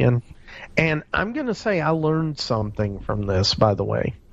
And I don't feel like I'm giving much away, but I'm going to say that if you have a maniacal skull that is possessed by... If you have the maniacal, demon-possessed skull of the Marquis de Sade, and you want to stop it, stabbing a skull... I'm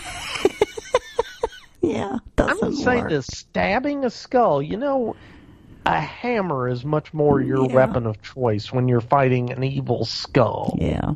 Definitely. A hammer, a mallet, a sledgehammer, a brick, any blunt object. But stabbing the skull, to me, just seems like you just annoy it. Yeah. So, and I'm going to leave it at that, because I don't want to give away the cool twist at the end. Okay. I understand. So there we go. So any last thoughts about the skull, Mary? Just everybody should see it. The lighting and the camera angles and the... Was there German expressionism? I'm sure they studied it somewhere along... Well, you can't... I swear, Mary, you must watch it. You probably watch Wheel of Fortune and go, ooh, Pat Sajak, this is really German expressionism. No, wasn't it the director? Freddie Francis, he was the director of this. He did bunches of Amicus stuff, but he was the cinematographer to begin. That's how he started out, and you can really tell in this movie. Oh yeah, he knew how to work the camera, and he knew. I mean, it's like you said, the bit with whatchamacallit, looking through the eyes. The mirror. The mirror is really... And if I remember right, he actually directed a lot of movies, but he went back to being cinematographer. Okay. And, because, are you ready for some of the movies he was cinematographer on? Okay. The Elephant Man. Wow. The French Lieutenant's Woman. Wow. Dune with David Lynch. Wow. A bunch of Glory, the Matthew Broderick film. What was it? It was Matthew Broderick and Morgan Freeman, and it was the Civil War drama. Really good stuff. I mean, he was the cinematographer. Now, he was also the cinematographer on The Return to Oz, which was crap. But my point is, he didn't just do amazing films.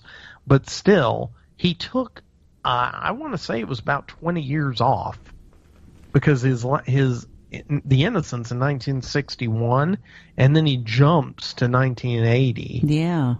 With The Elephant Man. Yeah. And then in between those two is when he did a bunch of directing. So, right, and you're right, he was it was like Hammer and Amicus were having a bidding war over this guy. Yeah. Because it's like, I'll do a Hammer film. I'll do The Evil of Frankenstein for Hammer.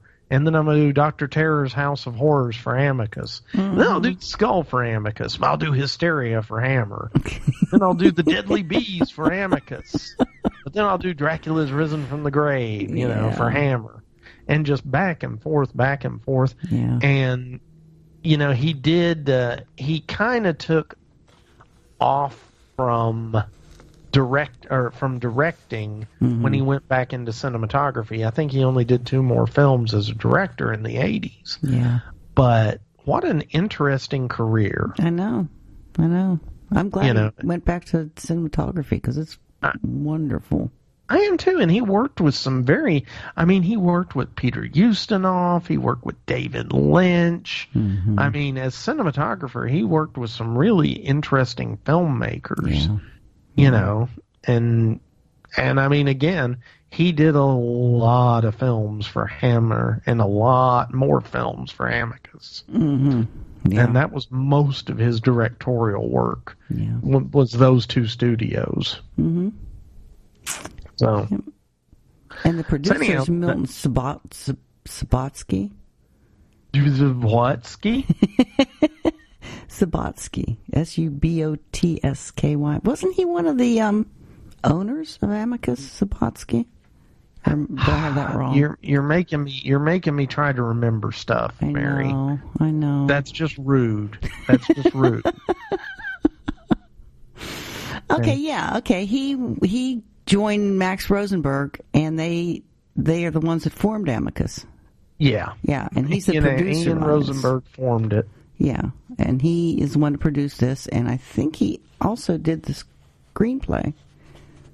Well, guess what?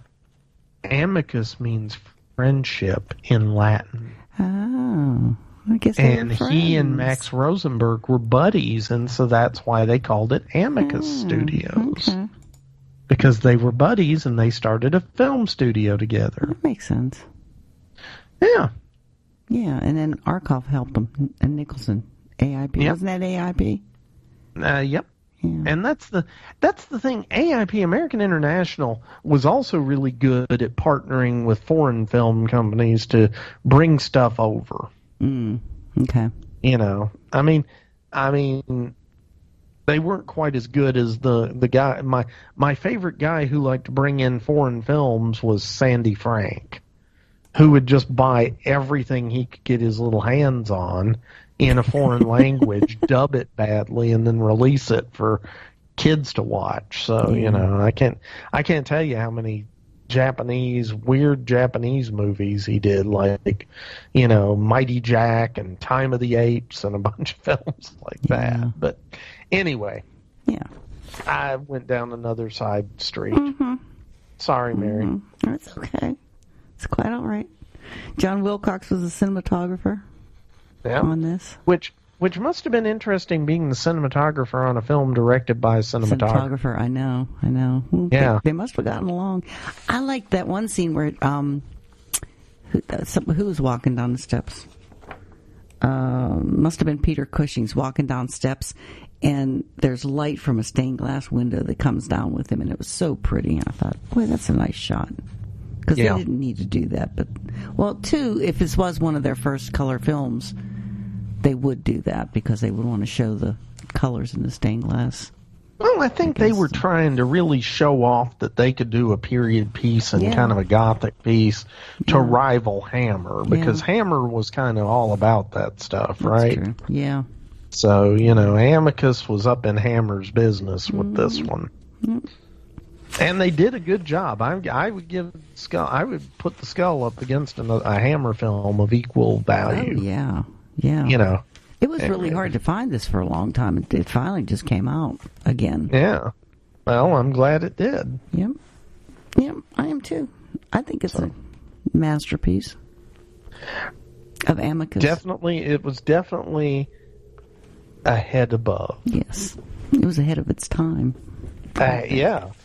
Head of the class. Yeah. Oh. Am I getting ahead of myself, Mary? Yeah. Okay. Marquis de Sade's decapitate head. this conversation. Or his skull, anyway. Yes. With skull vision. See, that's the thing. They should have marketed it as filmed in skull vision. This wasn't a Corman film. Or a Castle film. True. Well, anyway, everybody needs to go see this. And by go see it, you can buy it. Yeah. You can stream it. Amazon.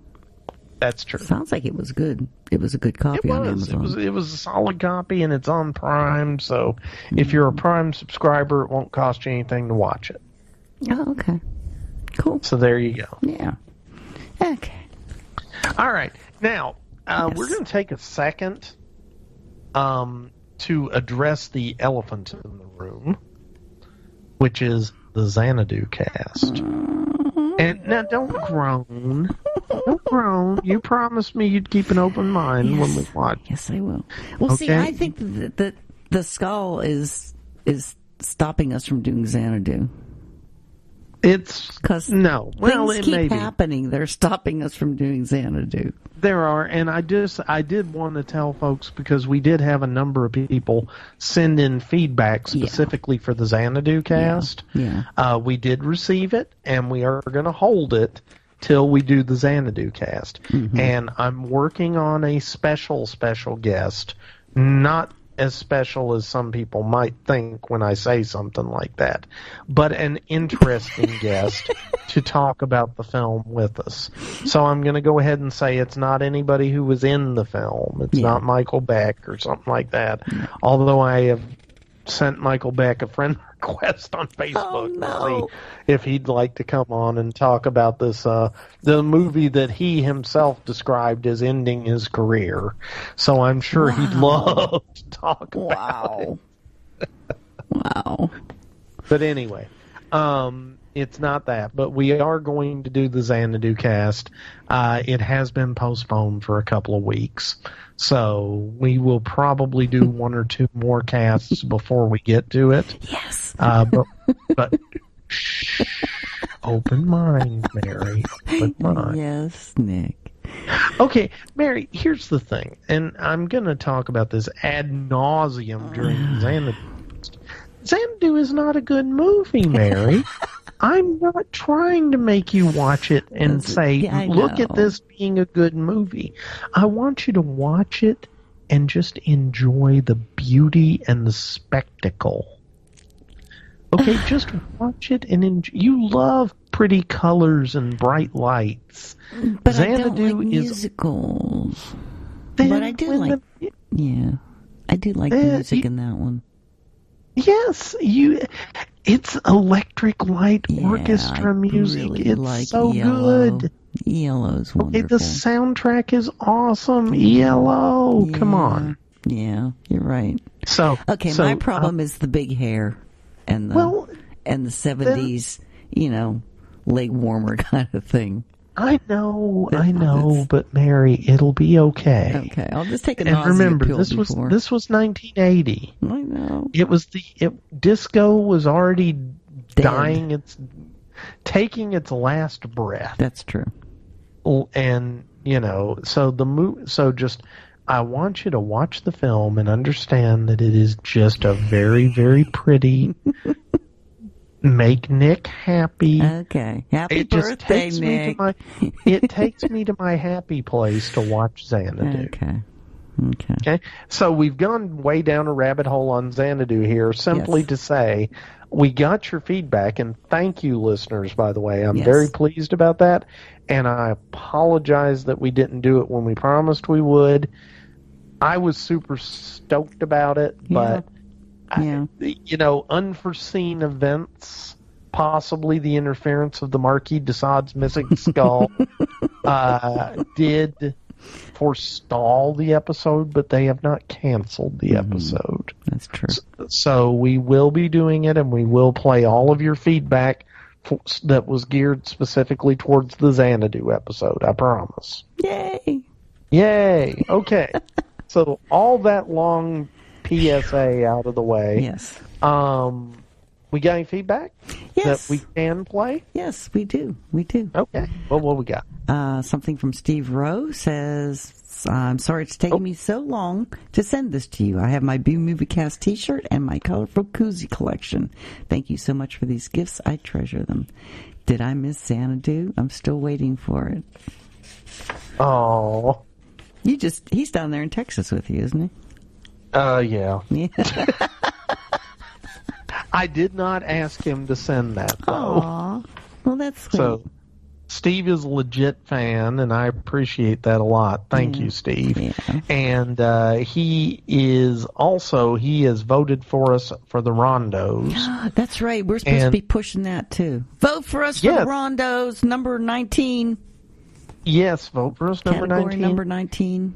Yeah, I think it's 19. Mm-hmm. And, yes, please vote. Yes. And vote your conscience. Look for Mark Mostyn's in there. Bunch of our other podcasting friends are in there for various categories. Feel free to vote for any and all of us, because you can vote for more than one. Just make sure you cast a vote for us. Yes. Okay. Did you hear the desperate sigh in Mary's voice? Yes. It makes me feel like I'm not doing this for no reason at all. Well, the feedback and helps a lot. I will also say, if you vote for us, then I can almost certainly guarantee that the disembodied head of the Marquis de Sade will not come to your house and bother you. I certainly hope not. If you don't vote for us, I don't know if I can make that guarantee. Peter Cushing did not vote for us in the Rondo Award, and he died. Uh-huh. So did Christopher Lee. Yeah. So you don't want to be like Christopher Lee and Peter Cushing and die. That's true. So you need to vote for us in the Rondo Awards. Yes. What? Vote. Yeah, I know. It's not the best line. I'm gonna run with it anyway. Yeah. All right. So feedback. What else we got? Something from Andrew Gwynn. It says the image is 1977 film Kingdom of the Spiders. Dos Monjes. Two monks. Sounds fascinating. Yeah, two monks. Two monks. We don't have Juan here to... We don't have Juan here to correctly say it, so rather than butcher the Spanish, we will just go with two monks. Yeah. The elements within do share a lot of elements of pre-war films like The Cabinet of Dr. Caligari or Metropolis. Yay! We'll seek out a copy at some point, but behind as it is with so much original programming on streaming. That is so true. There's just so much to watch. That even though everybody's working from home and has this extra time, there's still just so much to watch. It's just, I don't know what you're talking about with this working from home and has extra time. Really? Okay, Mary, I have Sorry, very seldom worked from home during this whole thing. That's true. It seems like you've been on the road more now than usual. I've been busier than ever to all this extra time. Oh, okay. Yeah. I'd like to do The Cabinet of Dr. Caligari really, really bad. I like that one. I think we will have to do that maybe later this summer. Yes. Maybe if you read the schedule I'd sent you. Yeah, you keep sending updated schedules, and it confuses me. And I just don't read, and then I just wait till Nick tells me, Nick, what movie do? What Nick movie do? Just text me a week before what movie we were doing, and I'll do it. And by the way, folks, I do want to say, I sent a schedule that covers 22 films. 22 episodes worth of schedule. But then you called and we're talking about some other ones, and then then the schedule got messed up because something else happened. And then, we had the Xanadu catastrophe. Yeah. But here's the thing with the schedule, Mary. Mm-hmm. I only actually picked films, there's a couple of TV shows too, but I only picked films and stuff for half of the episodes. I left the other half open. That's why we have room to add things. Okay. And also, I say this exactly as I said it in the emails twice. feel free to pick movies. Well, I picked The Skull. You did pick The Skull, and I'm pleased because we don't do enough Mary picks. Well, that's true. That's true. You know, because you very much, you go with the flow. It's like, Juan wants to do this, let's do that. Nick wants to do this, let's do that. And that's fine. I'm not going to argue because I like doing movies I like doing. But, you know. Well, I like doing the movies that the guest host likes to do. Well, and there you go. Yeah. Anyway. And I will give a couple of spoilers for folks about what's coming up. Ooh. We have a very special guest, Beverly Gray, who it worked with Roger Corman on several films in the 70s, and she is actually writing a book that is a biography of Ron Howard. And so later this month, or maybe it's in May, I can't remember. May. Sometime in the near future, we are going to do, I think it's in May, actually, we're going to do Grand Theft Auto, which was Ron Howard's directorial debut. Woo-hoo. So there you go. And another preview we're going to do, Casey Knoll, who is the talented young I want to say artist, and she also produces videos on her YouTube channel about classic cinema and classic television. And she had suggested we do some episodes of the 1980s reboot of The Twilight Zone. And so we've got 3 episodes that we're going to do in a very special episode of the podcast. And so I'm not going to say which episodes, but they're really cool ones. So that's coming up too. And yes, I was thinking maybe we have, I don't know, our resident cinematographer, Brian Cunningham, on to talk about The Cabinet of Dr. Caligari. Yay. So those are just a few of the films that are on the slate. We also have Mark Mostyn, who, remember, folks, Mark is one of the official James Bond film photographers, right? Mm-hmm. Dude knows his Bond stuff. Yeah. And we are going to have a series of the B&B Movie Cast stands for Bond. And we are going to hit some Bond films over the next few months. Yes. Okay? As a matter of fact, I think we're going to do at least 3 before the end of the year, and we're going to do them all with Mark Mostyn. That's great. He's going to have some wonderful stories. He never has any stories, Mary. I don't know what you're talking about. The man hardly says a word when he's on. Yeah, we have to we have to pry the syllables out of him. Yeah, we went over to London one time, and Mark met us down. There's the bridge that goes across the river by the Parliament and Big Ben, and the other side of the river is where the wheel is, isn't it? Yeah. You're talking the London Eye. Yeah. That big building, is it BFI? That's where the Harryhausen exhibit had been. Yeah, originally. I think that's the BFI building. Yeah. Yes. Okay, he took us down there because he was doing photo shoots for an article or something that was going on with the Bond cars. Yep, he did the big Bond car exhibition. Yeah. Oh, that's right. And then we went to see there was a museum that had all the Bond cars out, so he took us to that too. But we were over there. We met him, and there's an Aston Martin. Isn't that what it is? Aston Martin. And it was sitting there, and there were like people all around it, and there's Mark with his camera and stuff. He was waiting for the guy to come back and pick up his car because they'd been showing it there or something. And so Vince and I were hanging around with Mark, and they were Mark opened the door, and Vince, I don't know if Vince sat in it or just looked in it. It was the Bond car, I forget which movie it was. I'm going to ask Mark again. But I have all these photos of Vince with just beaming. His face was beaming because that's, he got to sit there in a Bond car and got his picture taken with it. And, and we were protecting it until the owner could get back and that's pretty awesome. It off. Yeah. So Mark does have some really good Bond connections. He does. Yep. All right, so back. Do we have? Oh yeah, I'm sorry. I got sidetracked. We totally went down the road there. Yes.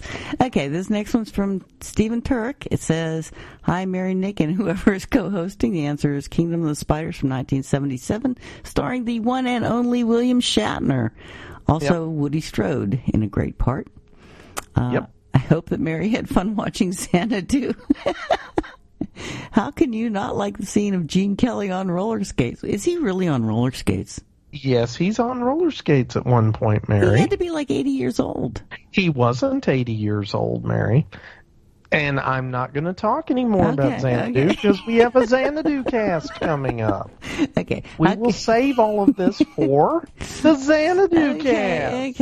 Okay. He just wondered how I could not like the scene of Gene Kelly on roller skates and Olivia Newton-John singing. Keep up the great work, Stephen Turek. Then he goes back. Then we were texting back and forth, and he says, "Go in with an open mind or an inebriated one." I think a little of both. I chose inebriated. Okay, but not too inebriated, Mary. You want to I need to savor it or something. You need to appreciate just how good some of the music is in this. Okay. And I have so much trivia about this movie and so many things to talk about that we're not going to talk about now. So moving on. Okay, moving on. Okay. This is from Philip Pine. He says, "Hi, Mary. Hi, Philip. Kingdom of the Spiders, 1977. Also, I received my Mad Monk movie today. I have not seen it, so really looking forward to watching it, and I hope your hip is doing well. Thank you very much, Phil." Well, thank you, Phil. Yes, my hip is doing really, really, really well, and that means I'm going to have to start mowing my own lawn again. I don't have that excuse to pay somebody to do it anymore. I have to do it myself. Okay, Mary, do you need an excuse? Probably You're not. An adult. You can do what you want That's to do, true. Mary. That's true. But you're an adult. If you want to pay somebody to mow your lawn, pay somebody to mow your lawn. Dear Lord, Mary. That's true. That's true. Yeah. Oh, my God. And somebody, who is it? Was it Philip? I sent a movie to them, and it took a month or two, and it was returned to me because I put the wrong address on there. So I did send the movie back out again, and I'm very sorry that I picked the wrong address out of my phone. I'm going to delete your old address so I don't do that again, but your movie's coming very shortly. I sent it off last week, so sorry about that. I had a brain fart. It happens. It happens, yeah. So next one's from Paul Ruby. Says, new contest is Kingdom of the Spiders, 1977. Thank you, Mary, for the new koozie. 8 more to go for a free car. LOL. Thanks for a great podcast, Paul Ruby. Cool. Wow. Okay. This next one is from Marlo Brown. Says, "Hi, Mary, Nick, and the whole crew. The contest answer is Kingdom of the Spiders from 1977. Love me some Shatner." Well, he's really going to love that 3D animatronic. What did you call that again? Of Shatner? Okay, it's not a 3D animatronic. It was an AI, an interactive AI Shatner. Yeah. Well, he'll really like that. I don't think it's in 3D. Okay. I heard a great interview of William Shatner a few years ago on Adam Carolla's podcast. If I recall correctly, it was shortly after Leonard Nimoy's passing, and Bill credited Leonard with saving his life. You may not be a fan of Adam Carolla, but he generally gives his guests time to talk and tell stories, and we often hear things that other interviewers don't have time for. Episode 467 was fascinating, but I skipped the details about the film. I hope to see it sometime soon. Juan's movie choices have been amazing, ranging from Santo to a German-style expressionist film with monks. Yep. I recently watched the first season of Lovecraft Country. I liked that show a lot. Yeah, I've heard good things. I haven't watched it yet, though, but I'm looking forward to seeing it when the opportunity arises. Yeah. Well, I wanted to see it. I was kind of on the fence, but then Stephen Sullivan wrote in and said his son had something to do with the first couple episodes. Oh, cool. Yeah, so then I finally watched it, and man, I liked it a lot. He goes on to say, I hope they greenlighted a second season. I'm pretty sure they have. I'm sure they will. Yeah. It wasn't what I expected, but it was engaging, and I liked several of the characters. I also enjoyed the different take on the 1950s. That's what I really liked about it, because it almost was like from a black point of view,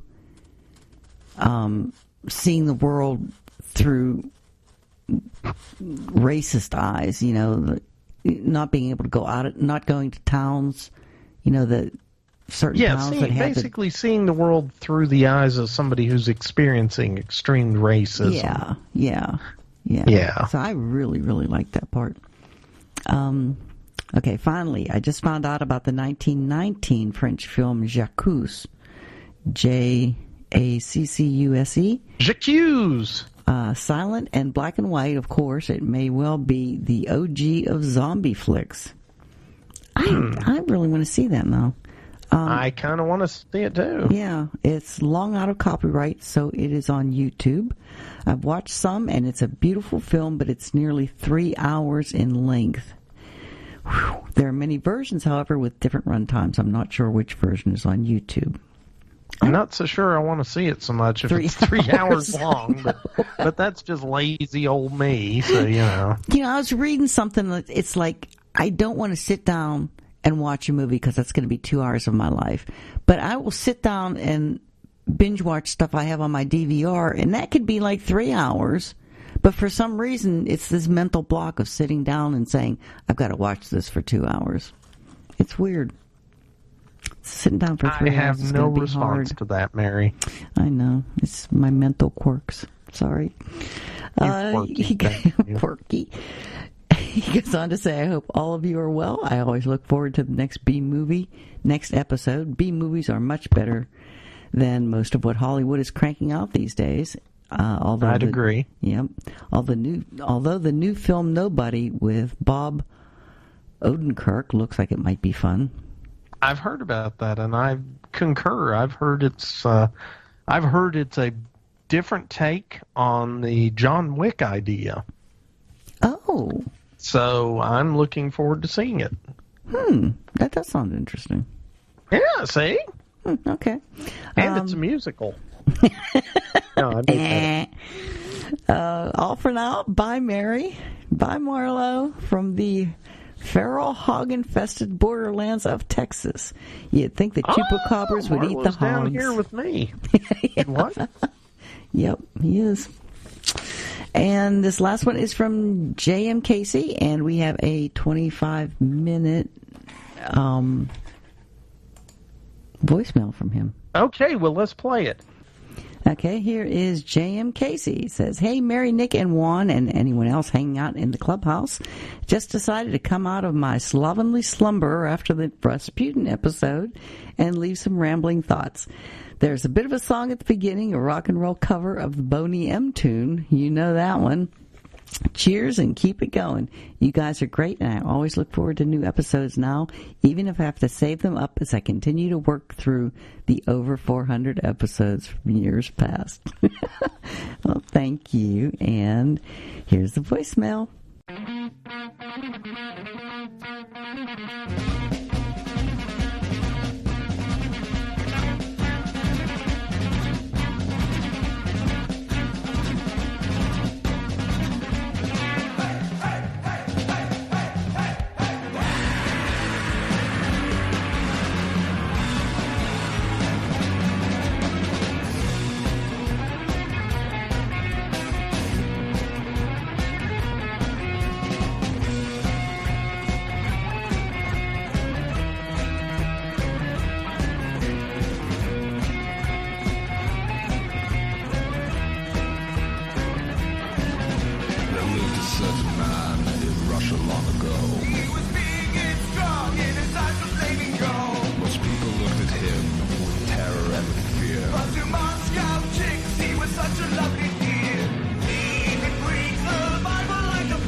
But he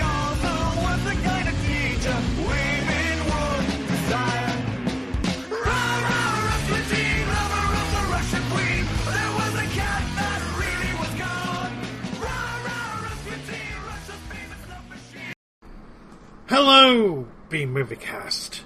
It's JM from Canada, and I just thought I would drop in a little sample from an old local band from the 90s, early 2000s.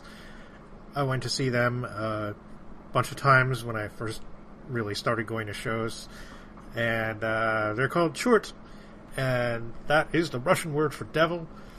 And they covered this song, and I just thought it was cool. The band was kind of cool, you know, they had this real 70s thing going on, a little bit of Black Sabbath, a lot of Thin Lizzy, I think, and a real raw and ready sound, which is exactly how I like rock and roll to be. That was from an EP of theirs called Love Metal that I think is impossible to find nowadays. But most of it was reissued on government issue Rock and Roll Volume 2, I think, but not that cover, and I'm wondering if they kind of got in a little bit of hot water for recording that. I don't know. But anyway, it's fun, and I just wanted to show my appreciation for the Rasputin episode that you guys did not that long ago, and I was definitely planning to comment. That movie is not one I can be totally objective about. I'll say it right now. It was one of my very first Hammer movies, second or third probably, depending on your point of view. I'm sure that I saw Horror of Dracula first, but I was pretty young, so I don't really remember. But I bought this one on a double set with The Devil Rides Out at the Canadian National Exhibition. Probably paid entirely too much money for it in the early 2000s. And I played the hell out of that thing. And as weird as it is, everybody knows that The Devil Rides Out is a classic, but I feel like I've played Rasputin more. Now, Christopher Lee really is playing against type in The Devil Rides Out, or is he? Sometimes I think that maybe he's the villain of that movie. Why? Well, because he keeps barging in and ruining everybody's good satanic fun. I mean, what good is that? It's like a party killer throughout that entire movie, just constantly interrupting awesome devil rituals and Shub-Niggurath summonings and things. I mean, damn. But, yeah, I like the performance in Rasputin a lot, and when I was listening to the episode, I was a little bummed out at first, because it didn't seem like Matt there liked it very much. But, you know, you guys treated it fairly, and, I mean, it's not a perfect movie, and of course it's not historically accurate, but, I mean, it's a Hammer movie. We're all here to have a good time, and I still think it's better than the one they did about Elizabeth Bathory. It's another, you know, real historical figure that they kind of camped up and made into something else.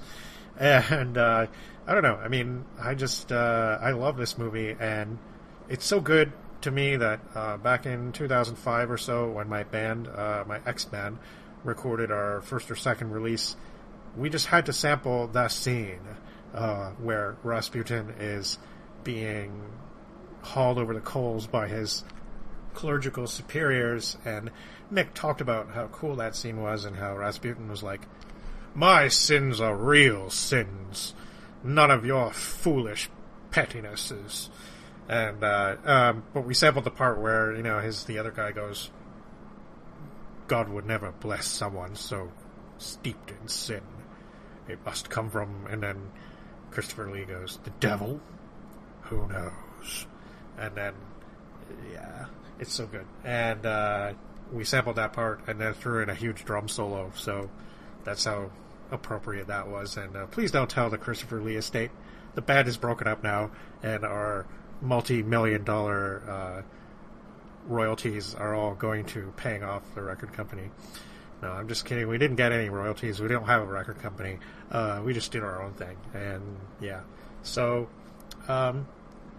yeah, I mean, obviously this movie is really special to me, and it took me a while to realize that Barbara Shelley was such a ubiquitous actor in these kind of movies, and she was always showing up. And I guess I probably did first see her in Doctor Who, and it's funny because after you guys talked about that, I went and looked it up, and sure enough, I've seen the episode. I've seen just about every story from the original run many times, but I didn't remember that character at all, and I think that's just because she was only in it for a really, really Like, it was a really minor character, and I think that's a bit of BBC celebrity casting for you.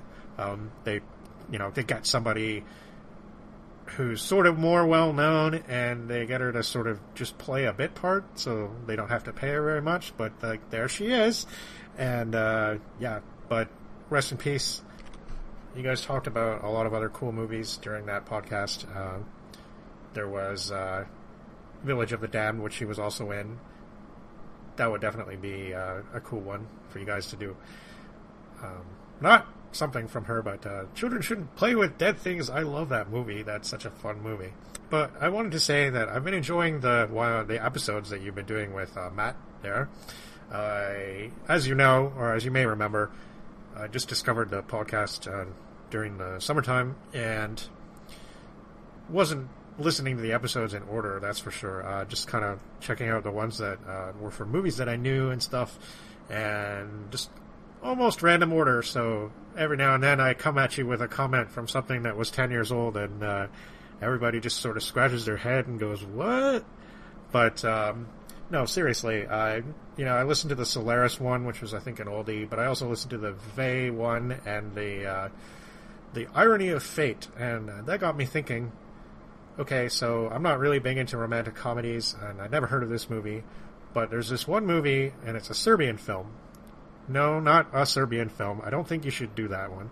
Actually, I'm not suggesting that you should do this one either, but I just think it's a really crazy, fun movie that anybody into weird stuff, off-the-wall craziness would like. And this movie is called White Cat, Black Cat. And it's from the 90s, and it's all about Romani culture, but it's kind of, taking the piss a lot, and it's really over the top and crazy, and there's even a little bit of a macabre horror twist toward the end.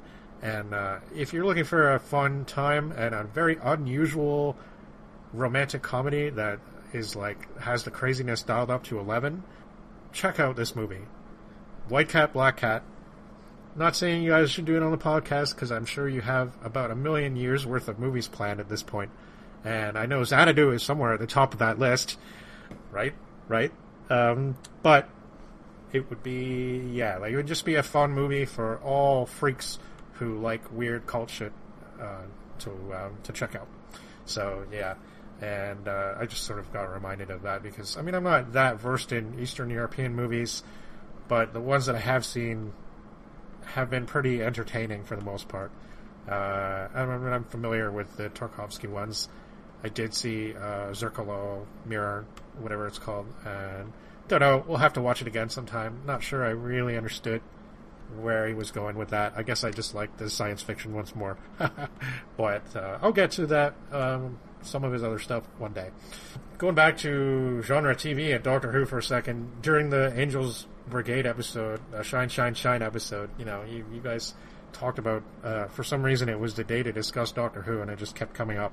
So I just wanted to say that show, the original run of the show, is pretty much responsible for getting me into all kinds of weirdness, and it's that I thank for my enjoyment of science fiction and horror and all kinds of goodies. And the first one I saw, I must have been 4 years old. I think it was 1985, and there were a bunch of caves and some androids and people getting melted to death and a lot of scariness, and it was so weird and scary, and I just had to keep watching. And later on, I came to kind of appreciate all kinds of different aspects and understand a little more. And when I started getting into fiction and other movies and stuff like that, and realizing that when it was at its best, the show, especially back in the 70s there when it was the Tom Baker years and stuff, they had this thing that they would do, and they would take two sort of disparate concepts that you would find in, genre writing, horror, sci-fi kind of stuff, and they would crash them together and see what came out. So, you get a story which was like King Kong mixed with robotics, or, The Mummy mixed with Dr. Jekyll and Mr. Hyde, or vampires mixed with space judges, or like, you know, it was cool. And part of the fun, I guess, as an older person, is just sort of seeing what ideas and concepts they take and smush together and see what cool far thing comes out. So yeah, that's fun stuff. So I hope everybody's doing good there. We're starting to sort of open up things a little bit here, and we were under a sort of they call a stay-at-home order, so we weren't really supposed to mix out of our little bubbles. And unfortunately, when you're, you know, living by yourself and stuff, and working mostly from home, it's not the funnest thing, and sometimes it's quite isolating. So I think I'm actually going to see some human beings this weekend. For real. Oh man, it's going to be hard for me not to just eat them at this point, because that's kind of how I feel. But it's not all been bad. I did pick up a couple of new hobbies during the pandemic time. Podcasting and Dungeons and Dragons. The latter sort of takes me by surprise. Definitely didn't have the patience for it at 13, and it didn't seem like anybody else really did either, to be honest. So now, here I am at age 40, and I've started to play and doing various Tolkien halfling creatures and catmen and stuff, and it's pretty fun. So, unfortunately, just online now, but, you know, who knows? Maybe in-person groups soon. That might be cool. But, you know, playing D&D online is not so bad, actually. And I think I remember Nick talking about this in an episode not that long ago, so I think he knows what I'm talking about. But, yeah, that's been pretty cool. So, it's neat how when we talk about these cult movies and stuff, there's these cool connections that just kind of get made where people get involved in these projects, and you can always sort of trace these connections between different countries, like, you know, the English and the American film scenes and stuff, and sometimes they get, you know, there's things that you wouldn't expect, like, okay, for instance, a movie that Matt mentioned in the Rasputin podcast was those magnificent men and their flying machines, which I know as those fantastic flying fools. But it's also sometimes known as From the Earth to the Moon, because it's a very loose adaptation of Jules Verne's book. When I say loose, I mean like totally, barely adapted from the book. Played completely for laughs. Although the book kind of is too, but this is a completely different, way more sort of bizarre slapstick 60s British comedy kind of way. It's almost like a carry-on film, or maybe even the 1960s Casino Royale, but it's better than that. It only has one director, for one thing. And that is indeed Mr. Don Sharp, who also did Psychomania, starring George Sanders, who's also in Village of the Damned.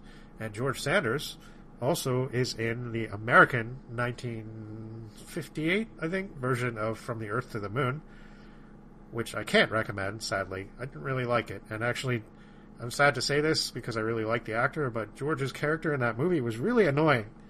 And the things they added that were not in the book, I can kind of see why they felt they had to add something, because Jules Verne's adventure stories often don't have a lot of conflict to them. And movies kind of need conflict sometimes in order to be exciting. So, but it just didn't work. It really didn't work. But I did, on the Chrononauts podcast, my buddy and I there did the two books, From the Earth to the Moon by Verne and First Men in the Moon by H.G. Wells. So we watched a bunch of movies. We watched the First Men in the Moon that you guys did a podcast on way back, and that one had an actor that was in those Fantastic Flying Fools. So, yeah, just kind of neat the way these things sort of tie together. And, of course, you know, circling back again, but, like, Barbara Shelley's just been in so many things. And, yeah, you guys talked about Blake 7 at one point. I don't remember what episode it was. Might have been a couple of episodes. Like I said, I don't take notes. I'm a bad pupil of a B-movie cast. But, that show is another one that I discovered after Doctor Who, and it's like this really flying by the seat of your pants space opera that, in retrospect, I really love the fact that it's just so spontaneous, and that when characters die on that show, they just die. It's not very dramatic, and I can see how somebody watching at that time would have been disappointed by that, and certainly it's what a modern viewing audience would expect, because on all these new shows, when one of the main characters is about to die, they build it up, and they really build it up over, sometimes an entire season, and there's all this foreshadowing, and sometimes it's like a noble self-sacrifice and all that stuff, and okay, sure, it's dramatically satisfying, but it's not very true to life, is it? I mean, usually when somebody dies, it's just really sudden and abrupt and kind of pointless and stupid. And that's sometimes the way that show was, and it was because they didn't know if they were going to get more episodes renewed, or if actors were going to decide all of a sudden that they didn't want to renew their contract, which happened, and even the title character was gone from the show halfway through, and you spent the whole rest of the show, if you see it for the first time, wondering if he's ever going to come back. And it's way different than the way modern shows are done, but in a way that I think so many decades on, certain individuals can kind of sit back and go, yeah, actually that's kind of cool. So the station that got that show, they also got Space 1999, which I didn't watch till pretty recently, and that one, that is probably the most 70s thing I have ever seen in my life. Really cool show, but very quirky, very eccentric, and not for everybody, I can say that. But I like it a lot, and I like all the guest stars, so many, a lot of the people that have already been brought up in this comment and elsewhere, like, all these British character actors showing up in the guest slots, and of course, Martin Landau and his wife Barbara Baines, the lead, and Barry Morse. Now, the first season of Space 1999 is very existential and weird. I think it was probably too much for some people. It was like too much like the end of 2001, A Space Odyssey, So, like, Space 1999 probably aired at primetime in 1975, but right now, in 2021, I think the best way to watch that show is at 2 in the morning when you've had a few too many bowls, if you know what I mean. And, sorry guys, that's not the way you intended it, but that's just the way it is now. But the second season, they got this Freddie Freiberger guy on board. He's the guy that was supposed to save Star Trek when they did their third season, and unfortunately, most people agree that the third season is probably the least effective season of the original Star Trek. And I mean, there were still some good episodes, but I can't say that those people are wrong. And they really changed Space 1999 in a similar way. They didn't have as much budget, but at the same time, they tried to make it more like snazzy and sexy and action-oriented. And, a lot of the episodes did feel a bit more Star Trek-y, but, like, it's not Star Trek, so, it should be its own thing. And, okay, some of the changes, I can see why they did them, and I don't mind. Shape-changing alien space babe? Sure, why not? But getting rid of Barry Morse, the professor? No! He was the best character on the show. Or one of them. Like, that is the thing that kills me. Anyway, good show, really weird. I know that it's, there's just been a new Blu-ray release of that, and it supposedly looks pretty amazing, so I'd like to get my hands on that. I'm kind of, still new to the whole thing. It's probably 2 years ago that I watched the show. The station got Blake 7 in Space 1999, but we only had one TV in the house in the early 90s, and I had to pick my shows carefully. So I just caught the tail end of some episodes, and they were really weird. And then finally, 2 years ago, just hanging around the internet, what do I find? Stumbling across Space 1999 episodes, and thought finally check them out. So, yeah. So I know this is getting long, but the last thing I wanted to talk about was, because you guys have mentioned audio drama / old-time radio before, and I think that the last time I heard you guys mention it was in connection with these new hammer chillers that have come out fairly recently, and I've only heard one of those, and it was pretty good. But, I mean, I'm a fan of audio drama, new and old. I like what the new guys can do, because there's a lot of cool things you can do with sound design and stuff, so you can make your audio drama really sound like this full-fledged cinematic experience now, which wasn't necessarily possible, or as possible maybe in the 1940s or something. So, but One thing that I did find that I think was really cool that listeners of the cast might like is something called Journey into Space, and it's a British radio series from the early 50s. The difference between this and the American sci-fi shows on the radio back then that I know about, like X-1, for instance, is that this one is a long story told across many episodes. So it's very slow moving. It kind of feels like, you know, if you have seen the original Quatermass teleplays, like not the movies by Hammer, but the BBC ones, where the story takes like 6 episodes and it really takes its time to unfold, and like it's much cheaper than the movie, but it goes a little bit more in depth into the story, for better or worse, and things do sort of take a long time to happen, but you kind of feel like you're there in real time. So there's 3 different series of Journey into Space, and they all have the same like spaceship crew characters, and they're all men, of course, and they go to the moon in the first one, and they encounter some aliens, but like first, you know, you get scenes of them trying to fly the rocket, and like things going wrong, and them having to work together, and a couple of the men freaking out, and then hearing weird noises, and going for a spacewalk, and finding weird ships, and by the time they actually meet the aliens, it's like been 10 episodes. But, you know, as long as you don't listen to it all in one go, that's okay, because you can kind of spread it out more. I mean, it definitely isn't in line with the modern day binge culture, and doesn't have to be, you know. I mean, when you picture astronauts flying to the moon in the 1950s, which never actually happened, but you know, this is how they thought that it might go, and you get to sort of be there with them and experience all their problems, and it's not quick, but it's cool.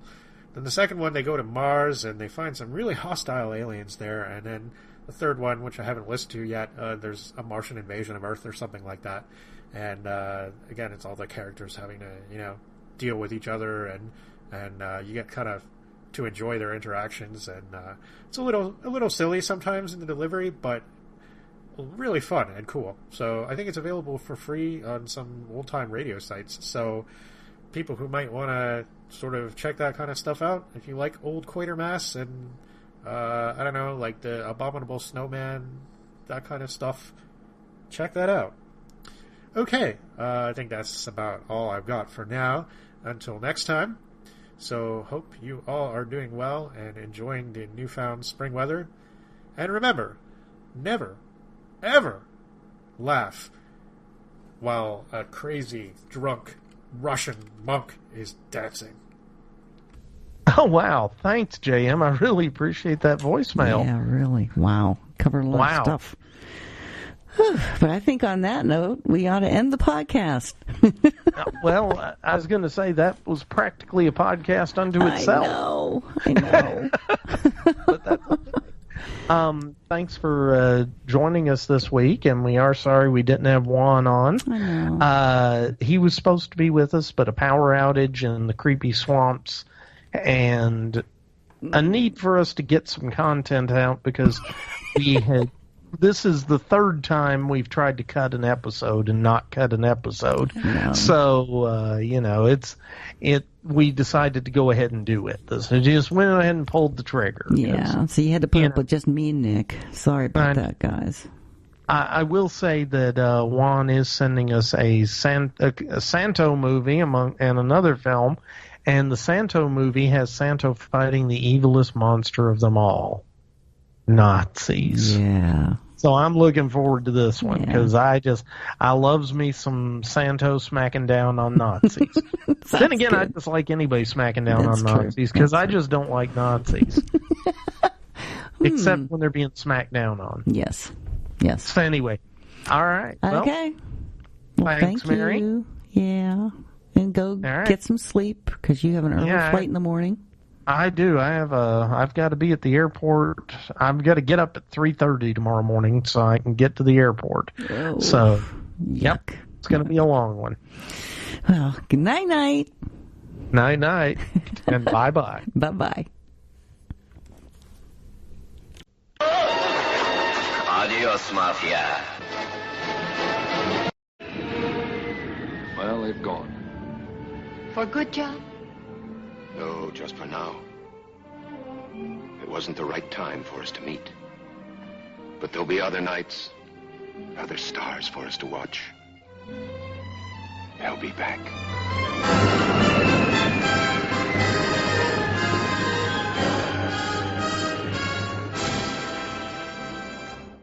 The ghosts are moving tonight, restless, hungry. All right, fellas, here's your story. Greetings, my friend. We are all interested in the future, for that is where you and I are going to spend the rest of our lives. And we cannot keep this a secret any longer. Wait, Captain. I have found evidence of intelligent beings on this planet. Look to the skies, it's the B-Movie Cookbook. Menus inspired by 15 of your favorite B-movies from the 1950s, with teenage werewolves, blobs, and enough cheese for everyone. When we return to our planet, the High Court may well sentence you to torture.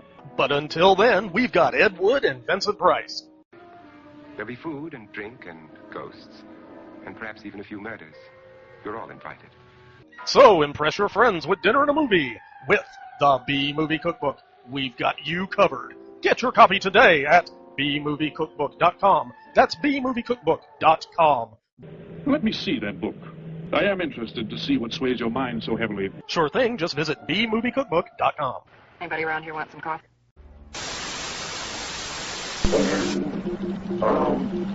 Transmission.